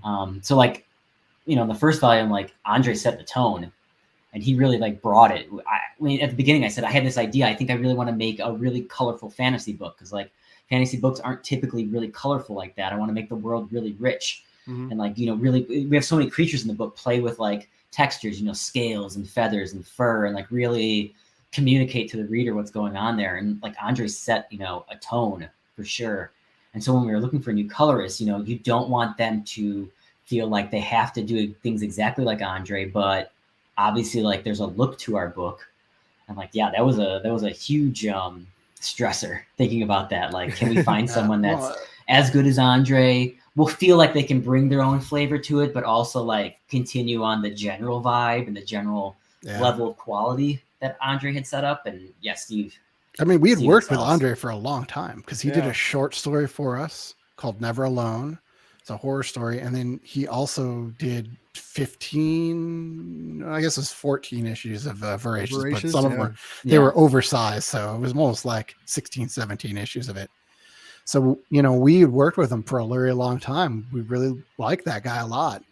And, you know, but what are you going to do? He decides that he's not going to do comics anymore. He's going to try something else. Yeah. So we have to find somebody new. And yeah, it was, I think it was a little easier to find a colorist this time because we had a book out. We could put the call out on Twitter and a lot of people responded, and people who had been working on, you know, some bigger comic books. They got Image and Boom and stuff like that, like known colorists. And we ultimately chose Steve, who hadn't really done that many books. He'd done some Kickstarter books, but he had never really done a book that's published by even a small press. Oh, wow. So, but you know, he just wowed us with his color style, and he turned out to be a really great guy to communicate with. Yeah, he's very enjoyable to talk to, and he's you know, he just seems, when he was on the show, like I dug talking to him. I felt like you guys talked like a family, right? It was very much like it felt like we all sat down for like a big dinner and we're all telling stories and instant friends and stuff. And I talked to you and Jason a couple times before, you know, but like he seemed to like just fit in really well with the group, and it was a very like warm, comfy feeling. And that's what you guys want for this book, right? Because that's the beauty of it, is this notion of like found family, of overcoming trauma, of finding new things to live for, new things to be excited about, and to know that it's okay to be happy again when you're broken, you know. And that's it's super important. Him feels a little bit, but you know, but he felt like he really got that tone. And it's super important to me and to Jason, because we put everything we have into our book. We love our book, and we want whoever's going to work on it with us to feel the same way, to feel that they're really part of something and not just, you know, paid to be there. Yeah. So, and I've talked about this in other interviews. We are a bit demanding when it comes to colors. You know, we really want textures. We want different colors, even in the backgrounds. And, you know, Steve being new to the colors and still learning, like you even see in the beginning of the, his run, you know, till now, like he's progressed so much. Yep. And, so, you know, we sat down and we had a Zoom call just to shoot the shit and hang out and talk and just get to know each other a little bit, because, that was important to me. Like I think of you as a person. I want to know where you're coming from. I want you to know how we feel about the book and what we're looking for. But also, I just want to know what you're up to, what your life is like. And I want to feel connected so that when we work on this book, we have that in common. It's the same thing with Nicole. That's why whenever, well, not whenever, but a lot of times I'll invite everybody on the podcast. Like I want the whole team to be on it. You never see editors come on the podcast. Yeah, that was fun when you guys brought her on. That was a good show. And she's been on a bunch with us, and Steve too. So whenever we can do that, try to do that, I like to try to get them on there and talk about their other works as well, because like Nicole's an excellent writer and Steve's doing other colors for other books and stuff. And I feel like we're a little family creating By the Horns. Everybody is doing work on it, and that's what makes the book successful. Yeah, Jason and I are the main team, but without them, we're not getting the book done. Yeah, the book isn't as good without everybody on it. So that's important. Yeah, the book's about a found family, and we're like a little found family. Yeah, it's a very special, very circumstantial, element that you guys have going on. And it's like the cosmos have aligned, right? And this, like, everything ended up working out. Because I remember the first time we talked, and when you guys talked about how hard it was finding a colorist that could, both commit to the project and bring the level of expertise and livelihood that you guys needed for the project. And you guys talked about how hard it was, and all the different people you talked to, and how some people flaked on you, and just like everything. Yeah. And so I remember when, I'm so glad Steve's on the project now. Because he's awesome, and I have 110% faith in his work now, because he's killing these pages. He's like us.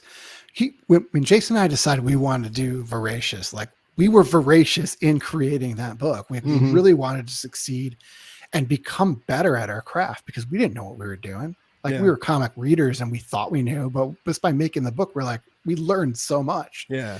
And Steve's in that similar place, where I think he was super talented, and he wants to progress. He wants to become the best he can be. He wants to take in all that information and just become this awesome colorist and do amazing projects. And you see that. And so I see a lot of us in him, and obviously the guy is just becoming one of the best colorists in comics. Yeah. I see him getting some serious gigs after what you guys are putting him through. I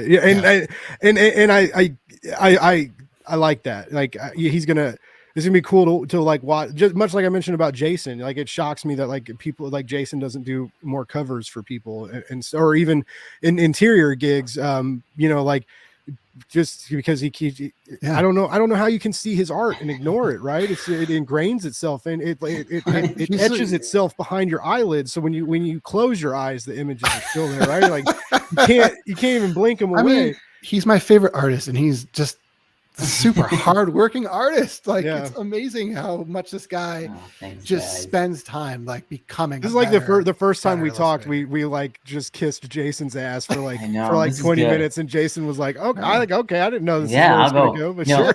Anytime, like, anytime an editor posts something about, hey, looking for artists, whatever, I always put Jason out there. Like, if it's Marvel or whatever, like, why is he not doing covers for you? If Jason does like a sketch of like an X-Man or something like that, Psylocke, I'm like, look at this. Why is he not drawing an X-Man? Because you did some Xenoscope stuff in the past, right? I did do some Xenoscope stuff. Yeah. I remember that. I've done a few covers. I did an image cover this year that was real fun. Oh, really? For a book called Hitome. Yeah, that was my first image cover. Yeah. Oh, nice. I didn't know that. Yeah, it's really good. I'm working on another Scout cover right now for someone else. That's really fun. That I think Steve's gonna color up. Yeah. So, like, slowly, hopefully, I love doing By the Horns for sure. Yeah. I mean, I want you to get other gigs, but only if you like. I don't want it to take away from like if it fucks with By the Horns, then you tell Marvel no. Okay, like, you tell them to wait. I don't care if fucking Chip Zdarsky hits you up and wants you to do a Batman cover. If it's gonna take away from By the Horns, you say, Chip, listen, bud, like, I'm real busy right now. We got to wrap up this arc, and then we can talk. I guess. Well, he probably finished the arc, but I'm the opposite. Like if Jason was given that opportunity, I want him to be able to pursue those opportunities. You know, like I want him to do our books because I think they're going to be better than the Marvel books that he's going to work. Well, they on. are. They're Because they're from the heart. But yeah, I want him to have that opportunity because he deserves it. Like he works really hard, and he's a great artist, and he should have those. So. What's a dream cover gig, Jason? Like I just something out of the blue, like if it, like that it's Marvel or DC or even like an Image or Boom property or something. Like dream cover gig. You know who I really want to draw is She-Hulk. Yeah, I was reading the latest issue of She-Hulk today. In fact, nice. Man, I'd love to do a fill-in on this book. I think it's a really fun book, but I love Moon Knight. Moon Knight was one of my favorites growing up. Ooh, yeah. Of course, the X-Men, Nightwing. I'd love to do a Nightwing cover. That'd be cool. Jason and I both love Nightwing, but She-Hulk would be a great one because it's a usually a funny book, and you're so good at facial expressions and just conveying emotion like that. That's a good character. Now, you guys, we talked about Voracious a little bit, and I know there's been some issues with where that book is at, but like, do you guys have the rights for that? No. Okay. Well, I was gonna ask, like, looking at your success on Kickstarter, I didn't know if you guys might ever want to do like a Voracious omnibus, but I guess that answers itself. No. Scouts actually approached us about publishing it. Oh, really? Of course, we can't because we don't own the publishing rights to it. Yeah, so that sucks.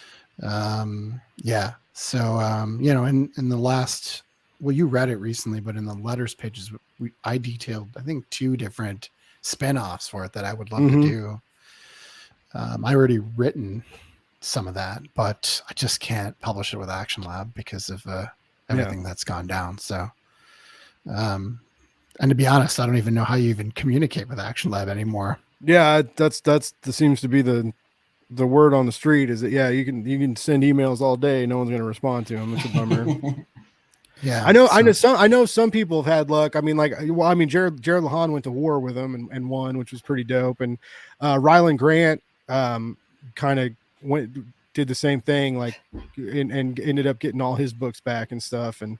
But it's very like circumstantial and stuff. So there's no like, he offered like a deal where if you could buy all of the back stock. Yeah, that's so weird, right? That's fine. Like a normal thing, right? If you got like a 3 or 4 issue series, but we have like 15 issues of Voracious. So that's thousands and thousands of dollars. It was like over $60,000. Oh my God. And Scott or Action Lab printed the shit out of that book. Yeah. Wow. So there's a lot of excess stock. Yep. Yeah, so we'd love to get the rights back, but it's so expensive.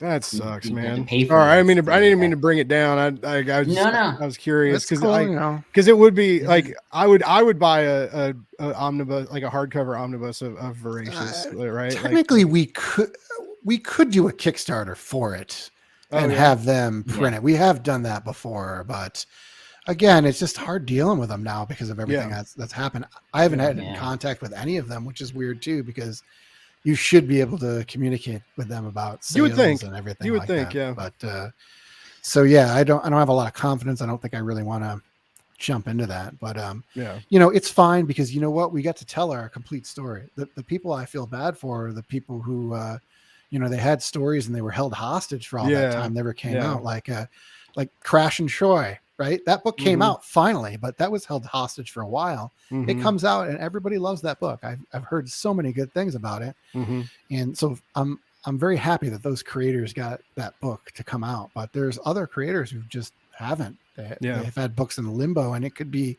their one shot, like they're banking on that, or to try to start a career or whatever, or maybe they're just dejected by the whole experience. They don't want to do comics anymore. I know they burned a lot of people. Even David Pepose, who's like killing it right now on doing Marvel stuff. Like he wants to do more. He wants to do more of his Spencer and Locke, and it's the same deal. It's like held up, and he's got like the 3rd arc ready, and he's told me a little bit about it, and it sounds awesome. Yeah, it's such a bummer. I would love to there's part of me that wants to make comics one day, right? Like I love to write, and I'm a pretty good writer, and I'm starting to get the itch to like tell stories again, not just like write articles for a blog or Substack or write reviews, and I'm starting to get that urge again. But you know, I used to write short stories and poetry, and you know, that's a tumultuous terrain in itself, right? It's just like submitting stuff for publication and the constant rejection and having to like put up with that, right? And because that's the name of the game, you're going to get rejected all the time until you're not, right? And so you just got to kind of have tough skin and keep trying.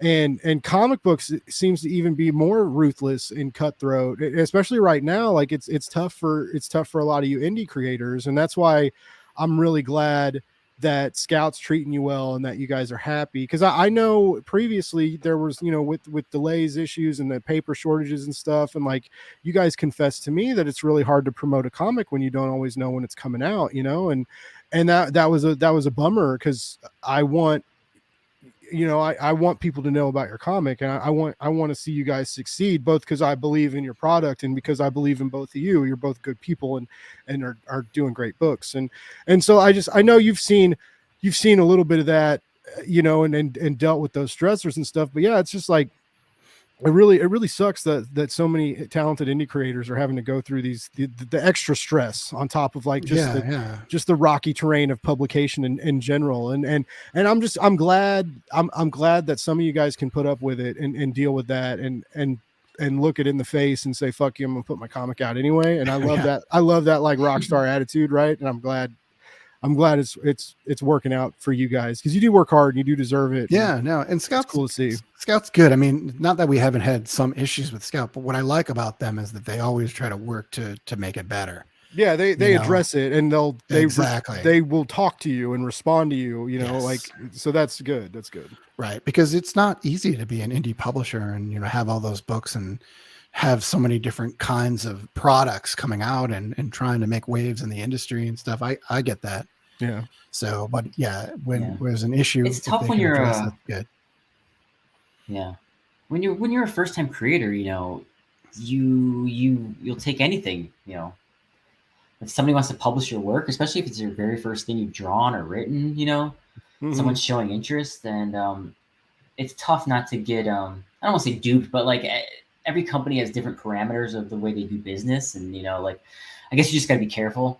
And like sometimes, you know, like you even know in the beginning, like, oh, this isn't a great deal, but you know what, it's my foot in the door. And like, you know, as much shenanigans went on with Action Lab, they gave us a shot, and you know, they were the first people to take a chance on us. So like, we'll always be grateful to them for that. Yeah, I remember you guys telling me that, like, the first time you do when you're like, most people do like a 4-issue miniseries to start with, and we came in with like 4. Like, we got this plan for 14 issues, and it did get to happen, so that was cool. Yeah, sorry to interrupt you, Jason. I didn't. Sorry. Yeah, no, yeah, don't do that. Yeah, if you're a first time creator, don't pitch a 15 issue. I thought you were telling me not to interrupt you. I was like, he's like, sorry to interrupt you, Jason. You're like, don't do that. Yeah. Don't do that, Blake. Quiet boy. Oh, no. But yeah, but I mean, wouldn't that be funny if I got real serious? But do it, right, too, because maybe they will say yes, and they did for you guys, so that was cool. What if I said don't do that and I didn't say anything for like 2 minutes and just stared? Yeah, we all just sit here. I would have tried to break that ice, but anyway. Yeah, for first time creator, don't interrupt me, and also don't pitch a 15 issue. Start with like a 4 or 5 issue miniseries. Oh, we're so I think done because we're done because we did that for Voracious, right? And then when Jason and I were going to do By the Horns, we're like, we're going to do small miniseries. Yeah, we're just going to do like, I think 5 issues. Yeah, I remember when they kept giving you guys more issues. That was so cool. Well, part of that was they decided we could do an ongoing, but part of that was that I kept adding issues. So, yes. So they finally just caved in to your bullshit. They're like, okay, just keep going. Because I remember that was when we did our first interview, was the day they publicly announced that it was going to be an ongoing series. And you guys had already known that. It had been like decided, but that was like the public found out that day. And so like as press, like what a great time to like interview 2 creatives. Like when you guys get like the good the good press release, right? Like the thing that you want to happen, Right, and not you guys, canceled. yeah, yeah, like yeah, oh yeah, sorry, your guys' miniseries got cut short. Let's talk about it. That's gonna be a great chat. But no, I still remember that. I was so excited. It's weird. I get invested in a lot of comics, but your guys' was something real special to me. Like it hit real different, and like I said, like it was cool to write the reviews and kind of be there from the start, and as you guys were releasing it, and then we all got to chatting and enjoyed each, and had fun, and you guys have been on the show a few times, and like I just. It's very cool that like I get to be a part of the By the Horns family, and I thank you both for that. You're like, literally part of the family because there's a character named after you. I know, like it's and I've like I get to like say that now, and like it's just it's just very it's cool when you get acknowledged because some people don't care on right? the cover of an issue too. I know. Yeah, I was on. I got a pull quote. I got a character named after me. Like, I mean, well, you started when we started, and so yeah, it was. You wrote like a very serendipitous. You are a really good writer, and you wrote a really good review. Smart because it praised us, of course. Didn't interrupt anybody. So yeah, I mean, our lives are intertwined forever, Buzz. I remember even Jason didn't know. I remember that conversation when you were like, well, you know who Alchem is, and Jason and I were both like, Caleb. No, Jason, you're like, no, it's Blake.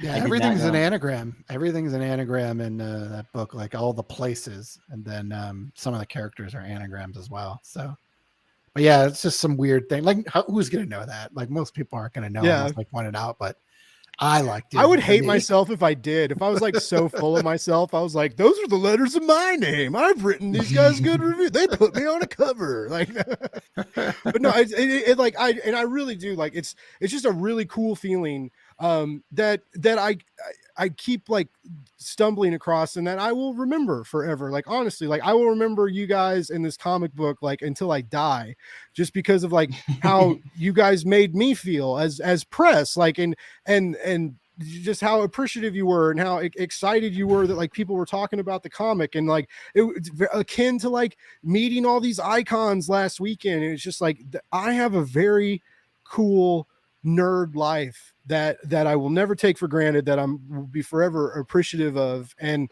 it never gets old when these professionals and these extreme talents like both of you, when you guys take the time out of your busy days to appreciate weirdos like me and say nice things. Like not everybody does that, man. Like, I mean, a lot of people appreciate the reviews, and a lot of people appreciate like interviews and stuff, but like it's not often that like it goes beyond like a thank you. Well, I think I mean, obviously we like praise for our book, but yeah, what you're bringing, I think, to the community is just a positivity that you don't always see in reviews or websites and things, and like an enthusiasm for comics and just talking about what's awesome about comics, as opposed to like, I don't like this, I don't like that.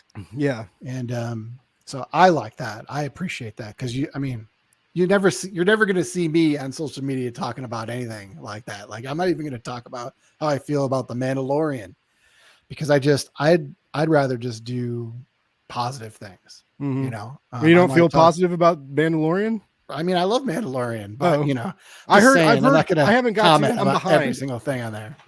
I haven't got to watch any of the new, because of the con and prepping for the con and doing shows before the con. Like, I haven't got to watch the last 2 issues of Last of Us. I haven't got to watch anything new of Mandalorian. And so, I haven't got to watch new Ted Lasso. So I'm very behind in TV streaming stuff. I'm fucking unemployed, and I'm like busier than I've ever been in my life. It's really weird. I don't understand how that's working. But it's because you're happy. Yeah, well, it's not gonna last, 'Cause right? you're- I'm gonna have to find a job soon, No, but- well, I hope it does. I hope you find Yeah. a good job. yeah, But you're doing what you want to do, so of course you're going to be more productive. That's just how it works. it is. And I'm way more excited about it, and it happened at a good time too, because I was struggling with burnout for a moment, just because I was trying to do Hey, too David much. Right? Hazan's on here. Yeah. Oh shit, he is. Yeah, we got Emmanuel Filto in the house. Emmanuel's got Tales from the Interface live on Kickstarter right now, which everybody should check out. It's very, very cool. Issue 4 is up, and that's some of the best sci-fi and indie comics right now. I'm just gonna go ahead and say that right now. And yeah, David Hazan's in the house. What's up, baby? David Hazan with Nottingham is a great writer. He's got some cool new projects coming out. Get this book. You got the hardcover? Oh yeah, I got the hardcover. I love this book. So good. Hey, It's guys, got the I need you to signed not- bookplate in it too, right? What's that? It's got the signed sorry. bookplate. Yeah, it's signed, I think. Yeah. Oh, I'm so jealous. Guys, I need you to not talk shit about me for like 2 minutes, but I gotta pee so bad. You're good. You're good. I'll be right back. And you gotta Ignacio asked Jason a question, so when he comes back, you gotta put Oh, he that did. up. Yeah, I'm bad about I'm not doing good with the comments. Yeah, all right, I see that. Hazan's got some new book coming out too, because I keep seeing art. For He's it. got a couple new books coming out. Yeah, he's about to come back on the show with Alex Moore, with his co-creator. Nice. And he got a really good pull quote from You? not yet, not me yet. Hopefully, but oh my God, Steve Orlando. Got Oh, a nice, great pull yeah. quote. I love Steve. Steve's gonna come back on hopefully in April because I'm grabbing life by the horns. It's too bad Jason's not here. That's a good dad joke. I'll bring it back up when he comes back. David's got some cool stuff coming out. I'm excited. Yeah, Everybody's really got some good cool writer. stuff coming out. It's a really good time for indie comics, which is good because I'm in a couple discords and there are people that are like very vocal about the rough terrain that people are going through right now, and how doors are going to be closing and things are going to, we're going to lose some publishers before the year's end and stuff. And it might be true. It might be like a worst case scenario thing, but it's good to see, some of the people that I enjoy, succeeding and thriving. So there's hope. There's hope at the end of the weird tunnel. Yeah. Jason, we got a good dad joke for you. We got David Hazan says I'm busy because I was grabbing life by the horns. Marcus, I wanted to make sure you saw that. We may have to rethink his status as a writer after that. And then we got a question for you in the chat, Jason. Ignacio wants to know if for any theme park anywhere in the world, where are you going? What ride are you doing? And until you just can't ride it anymore, till your guts spin out. God. Whew. I went to Tokyo Disneyland a couple years ago and it was amazing. Was that gnarly? Oh man. Yeah, so they have two parks there. They have Tokyo Disneyland and Tokyo Disney Sea. And Sea is all like water themed. And it's crazy. It's the most beautifully designed park I've ever been into. It's awesome there. But there's a bunch of parks I want to visit in Europe. Like Nice. There's a park called Efteling, which is like fairy tale themed. Ooh. Which is very interesting. I watch a lot of YouTube videos on foreign theme parks. There's a park called Europa Park that I've recently discovered. Wow. But I want to go to some parks I've never been to. I've never been to the parks in China, the Disney parks in China. I've been to 9 of the 11 Disney parks, so I have 2 more to go to. They're both in China, but I don't know how soon I'm going to get to China. But yeah. Yeah. What ride am I riding all Kickstarter, over ladies again? and gentlemen. Get all the help me get to add-ons. China. Buy some Send sketches. Jason to China. Jason needs to go on vacation, ladies and gentlemen. Help me get to China. I always wanted to go to Cedar Point. I used to be real big on like the roller coasters, right? Like I wanted to go to all the best roller coasters, and Cedar Point has some iconic rides. But I hear it's so busy. It doesn't matter what day of the week you go. You're always waiting an hour in line. You got to spend 4 days there to ride all the rides you want and stuff. So I've been there, but it was 20 years ago with my best friend Josh. It's in Ohio, right? It's in Ohio. I think he was going to Notre Dame, the college at the time, and we ended up just going to Cedar Point because it wasn't far or something. So that was fun. Yeah. It was really fun. The roller coasters were great. Yeah, Again, it's like it's 20 a years big ago. it's a big park. Like I still remember I haven't been to an amusement park in a hot like we've got Worlds of Fun here and it's okay. But I remember like not like many years ago as a kid when the Batman roller coaster came to Six Flags. Like and it's like the suspended, so like the tracks Yeah. on top of The you. leg dangling one. Yeah, and like walking through, you like walk through the Bat Cave, and there's a Batmobile, and there's like the bat suits, and like just like waiting in line is like a pretty cool experience, right? And then you get up there and you like sit, and yeah, your feet are dangling, and you sit in it and you strap in, and then the floor drops out, and then you like, dude, that was like a really crazy experience for like Kid Blake, and now they have all these new like there's roller coasters where you stand up and then there's some where you like stand up and strap in and like spin while you're going up and down. Like there's all these new and then like the bullet train ones that like there's no lift hill, they just like fire you off into nowhere and then you like go through the craziness and you go up and stop and then go backwards. Like this is crazy. You know, like we were in things you don't expect. Disney World last week. And I did the Guardians coaster for the first time. Was it cool? Is it worth like? It's cool because I mean, if no one wants to know what the ride is, if you don't want to be spoiled, but it's a roller coaster where it goes around in a loop, but the cars also spin, and there's a lot of like dipping. Wow. Going like this, and they project sort of like a star field around you. You're dodging this celestial, so they project this giant celestial on the walls. And so it really does feel like you're floating in space because you're just like bobbing and you kind of don't even know where you are. It's a crazy ride. It's really cool. That sounds like, yeah, I've never been to Disney World. And of course now like they've made Disney World a thing that's for all ages, right? Like you can go experience like Star Wars and the Avengers Academy and the Guardians of the Galaxy. Like they're you know, it's not just a thing where like for kids or if you have kids, it's like for the forever kid inside of you, kids right? Ruin it. Well, I'm a little disappointed. Everything apparently. No, I'm a little disappointed by this Guardians because I would hope that they would put you in a giant tree ball. That's what I want. Yeah. No, you're on like a spaceship being pulled by the Guardian ship. That would be a good another good like a. We had one at Kansas City called the detonator but it shoots you up. You like you sit in it and it's like this big tower and you sit there and you're just waiting and then you hear like the actuators. It's like and like after you hear that you're like here it comes and then it just shoots you up out of nowhere and you like fly up and then you kind of go off your seat a little bit and land back down and then it like bounces you down and you go down and they stress me the fuck out, but I love them. But it's like it's the part of the fun of like roller coasters and stuff is you always hear about people like dying on them, like, but they're all usually because they're stupid and they like undo their seatbelts and try and like swap places during the ride or some dumb shit like.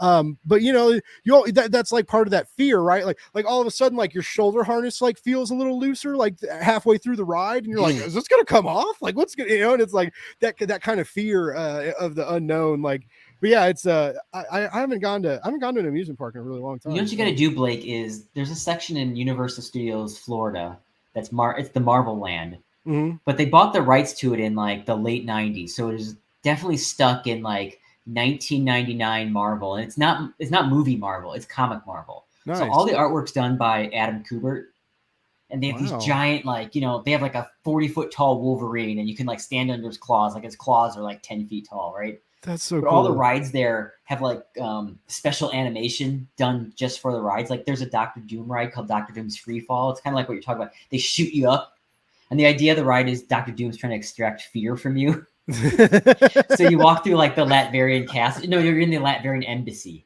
It's the Florida Latverian embassy. You walk through it, and like it's just basically like a giant drop ride, but it has the cool trappings of like, you know, there's Doom bots, you know, and there's this like custom animation that they made just for the ride. That's cool. I thought all that had to be at Disney. I didn't know they did that. That's cool. Well, I mean, if you want to get real nerdy, there is there's a contract as long as like Universal holds the rights and they keep the land in good standing. They keep the rights to the Marvel characters east of the Mississippi, right? So Wow. the only reason there's a Guardians ride at Epcot is because Guardians wasn't a well-known property in like 1998, so it wasn't factored into the contract.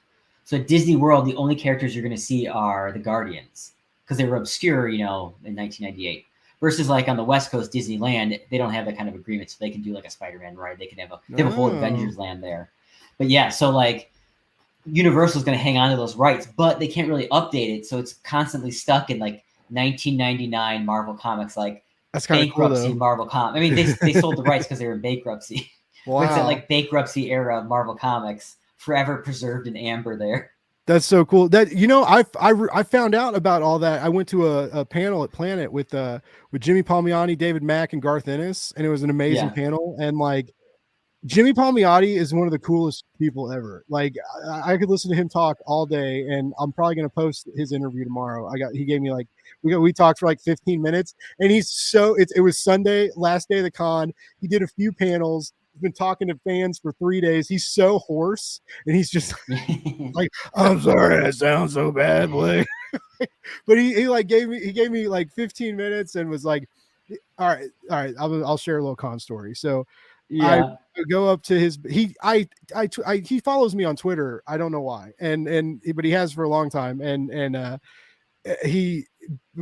It's not like we chat or anything, you know. Like I like his statuses sometimes, but I messaged him and I was like, hey Jimmy, can I DM you about Planet Comic Con next weekend? And he goes, yeah, go for it.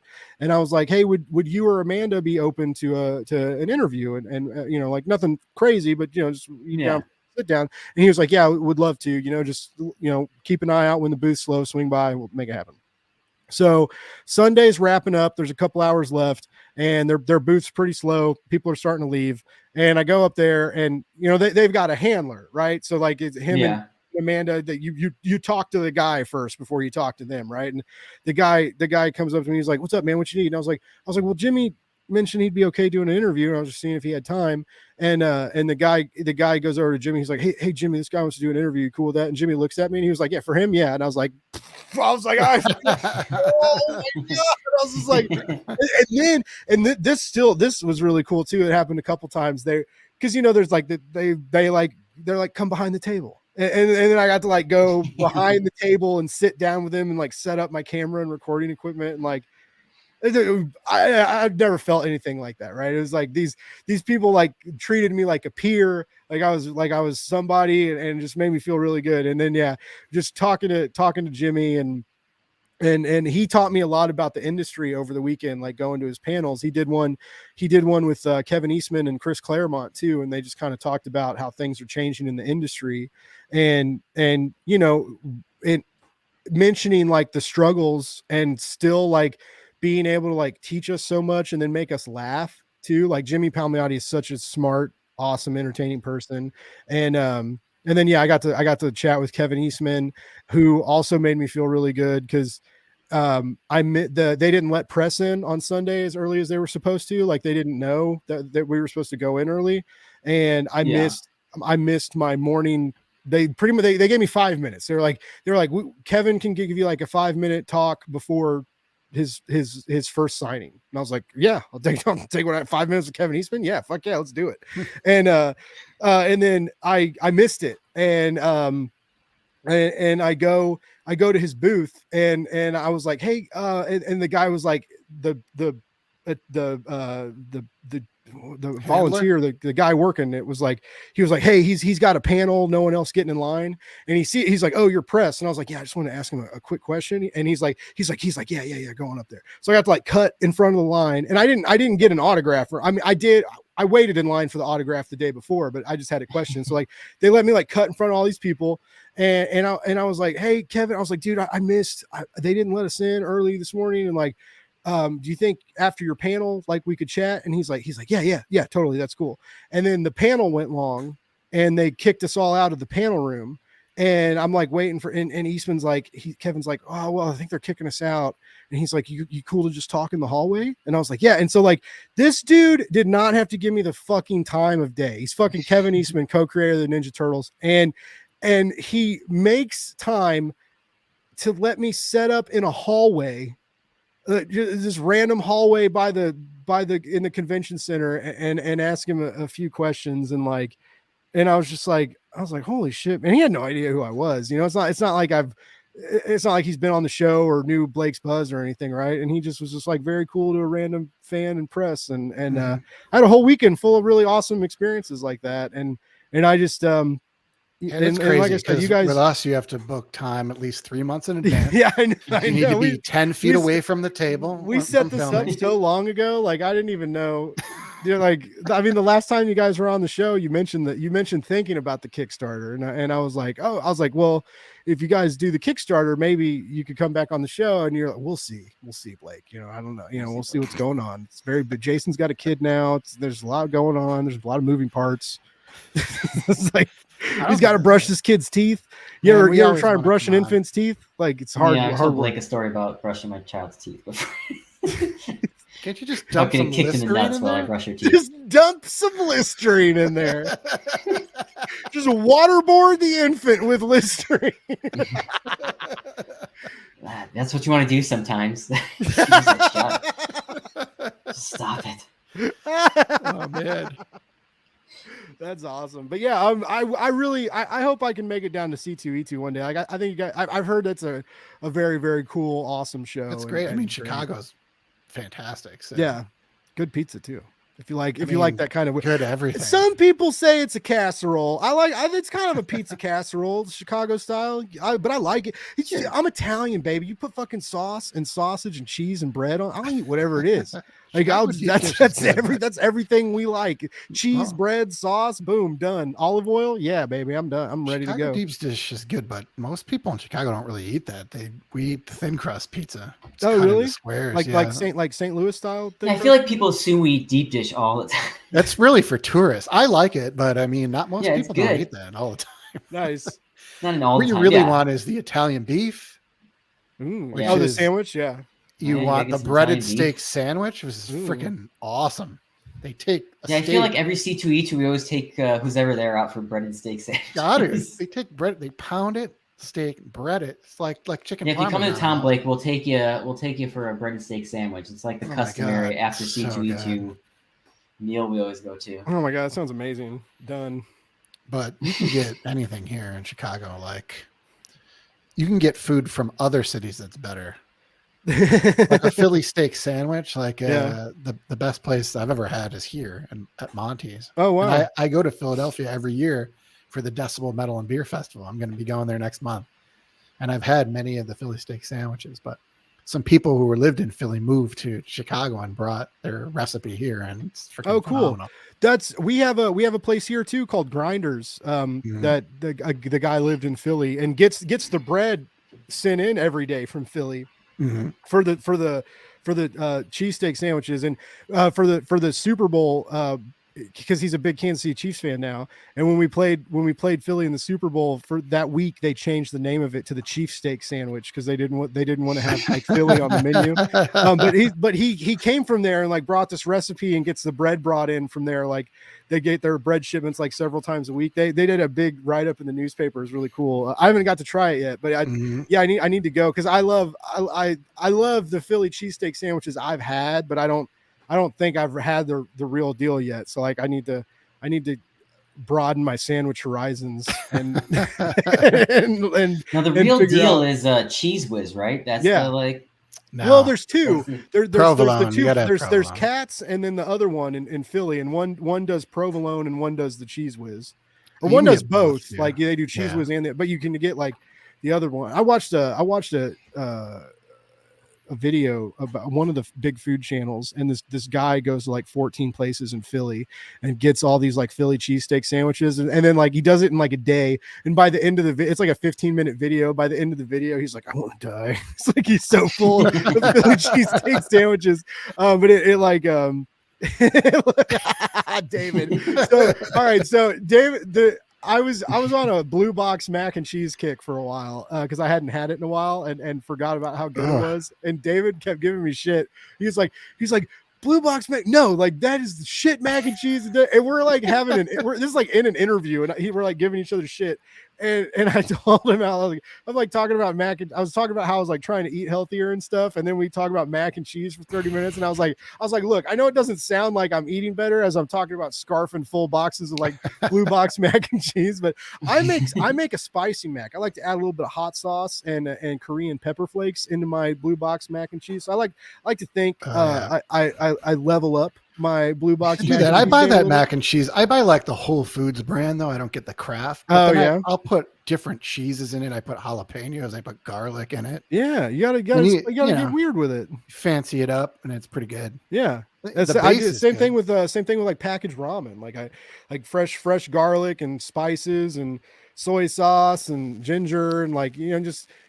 You can take fast shitty food and make it yours and make it a little better, right? I mean, I'm just gonna go get ramen at good place around the corner. Well, yeah, I mean that too, but but yeah, I like to crack an egg in mine and make like a little like egg drop soup ramen hybrid. Oh yeah, kind of thing. I love eggs in mine. Yeah, you gotta get that protein. What do they call those eggs? They're like those marinated eggs that you can get when you go out to get a ramen. Oh, like the soft boiled or the hard? Yeah, I always get like extra egg. I get like 4 extra eggs, and they're like, "What? They're so good." I get a dozen eggs with my one bowl run. You just get like a giant pile of eggs. Oh my god, that's awesome. Yeah, one doesn't feel like enough. Yeah, you got 2 or 3. And now eggs are starting. The price is starting to go down too, right? So it's not like a car payment to eat 6 eggs in it. I can make a 5 egg omelet and not feel like I'm putting my family through a traumatic experience anymore. Well, guys, it's oh wait, we got Kaiser. What's up, Kaiser? Thanks for tuning in. But guys, I've kept you for 2 hours, and it feels like we've just been chatting for a couple minutes. But this again, always like an absolute pleasure to talk to both of you, and I'm so glad that you guys are seeing success that you deserve, both in the new issues of By the Horns. I wrote the review, but I also creeped on some other reviews to see what other people were saying, and I wasn't the only big fan of the new issue. Is getting some high praise and a lot of love in the indie community, and also like your Kickstarter is doing great, right? Where we've broke 13,000, almost to 200 backers, still going strong. We got, let's see how many.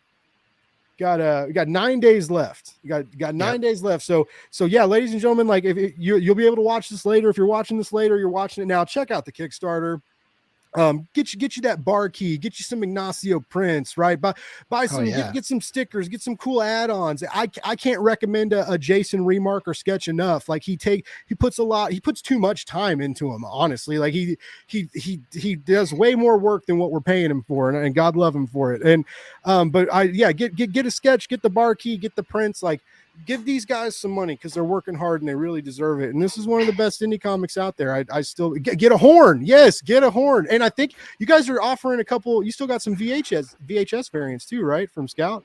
Scout doesn't even do the VHS variants anymore. That was like a time before time. It's like a fucking history. They don't? It's an artifact. I don't think they do it anymore. I could be very wrong. No, we didn't put that on there. Okay.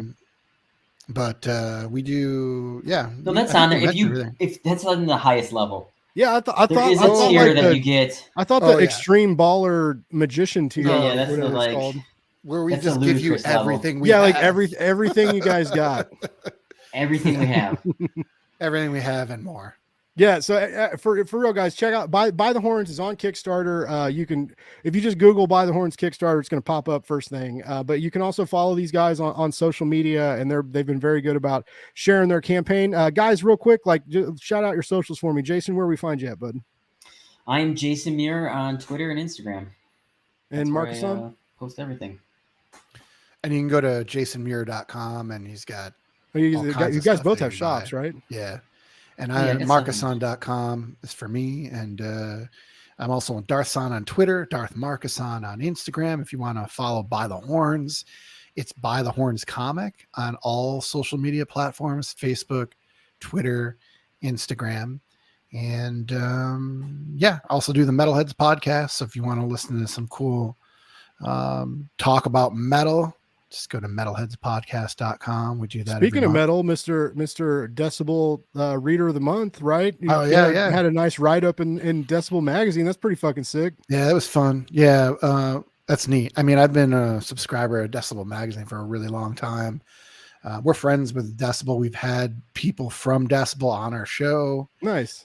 We go to a lot of their shows and stuff. So, yeah, it's cool. It's kind of like I got a little metal community as well, with bands and the magazine and other people, just like in comics. You meet people and then you get to hang out, and that's kind of neat.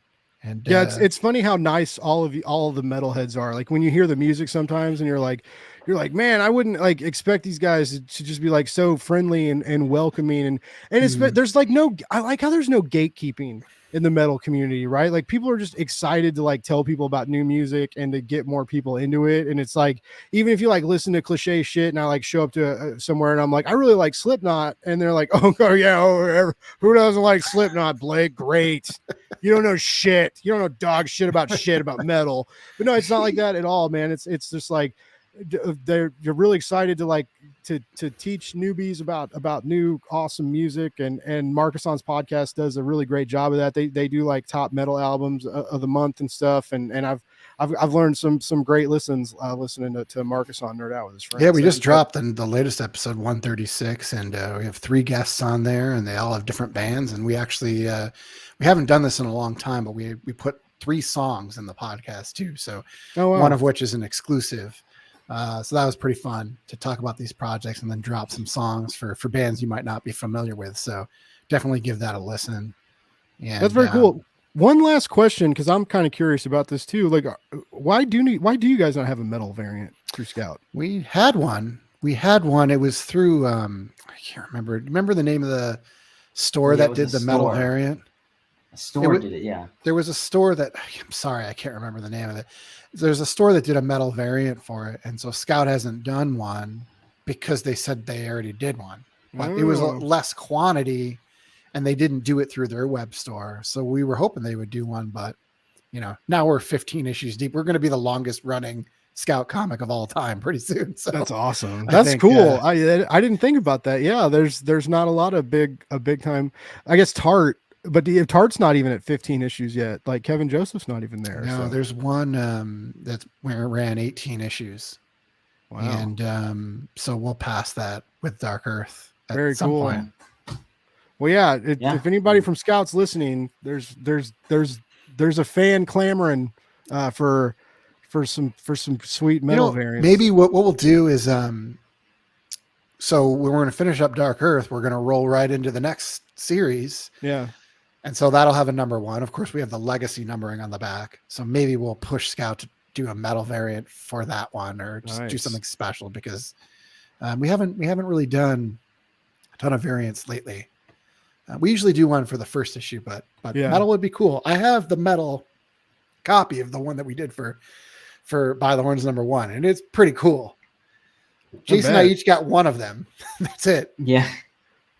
Yeah, I'm pretty badass. I used to say I would never get a metal variant, and then I bought the Metal Shark Bro variant, because those guys I'm friends with those guys too, and a metal cover of Metal Shark Bro, like you kind of got it right, and then I got I was gifted a Maria Wolf metal cover from Drumsticks of Doom for helping them do some promo for the show and stuff, and I got Maria signed it this weekend at the con. She told me, but she was like, I couldn't decide what I wanted her to sign, and she was like, Blake, bring everything. And I was like, all right, you told me to. So I gave her this fat stack of comics to sign, but when she was looking at the metal cover, she was like signing it, and she was like, yeah, he gave me one of these too to like sell, and she was like, I'm not fucking selling it, it's mine.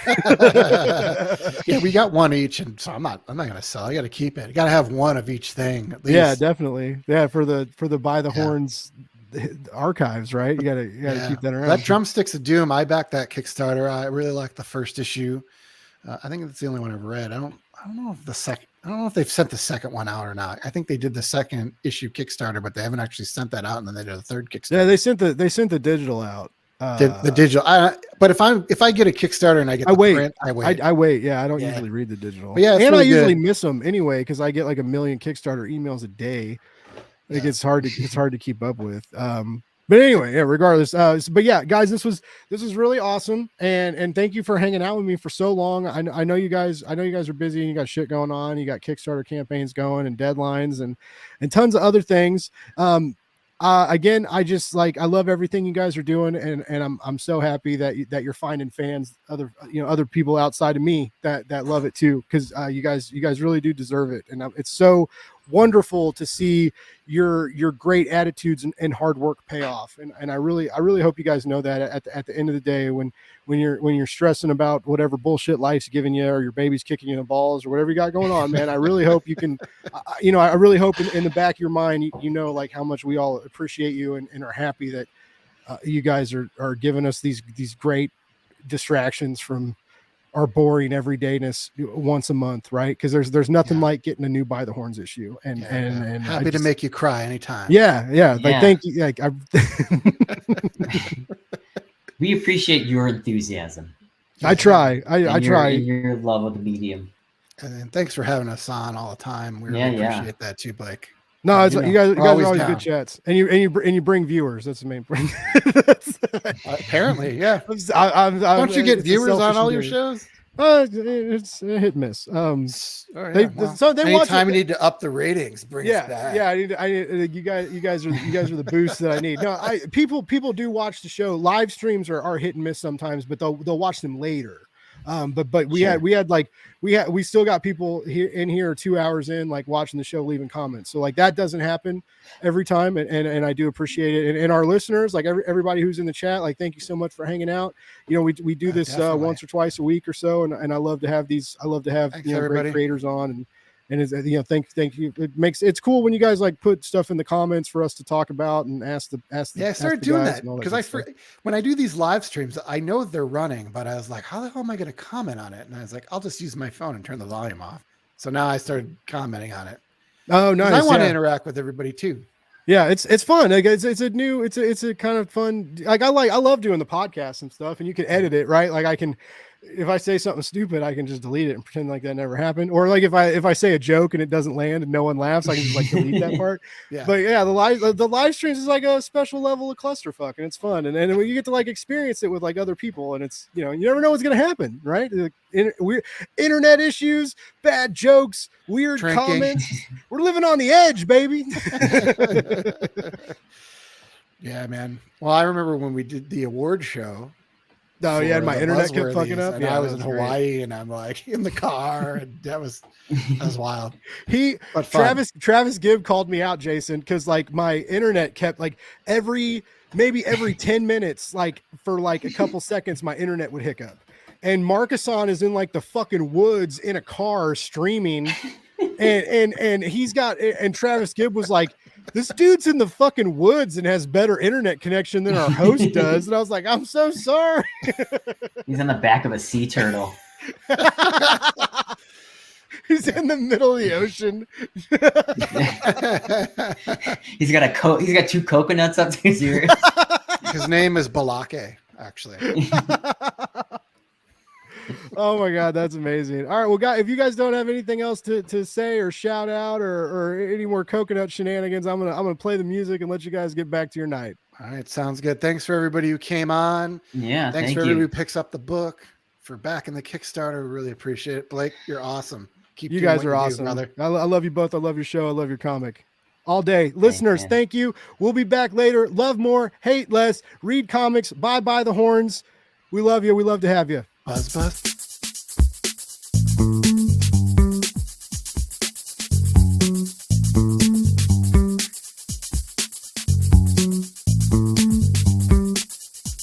It's Blake's Buzz Live.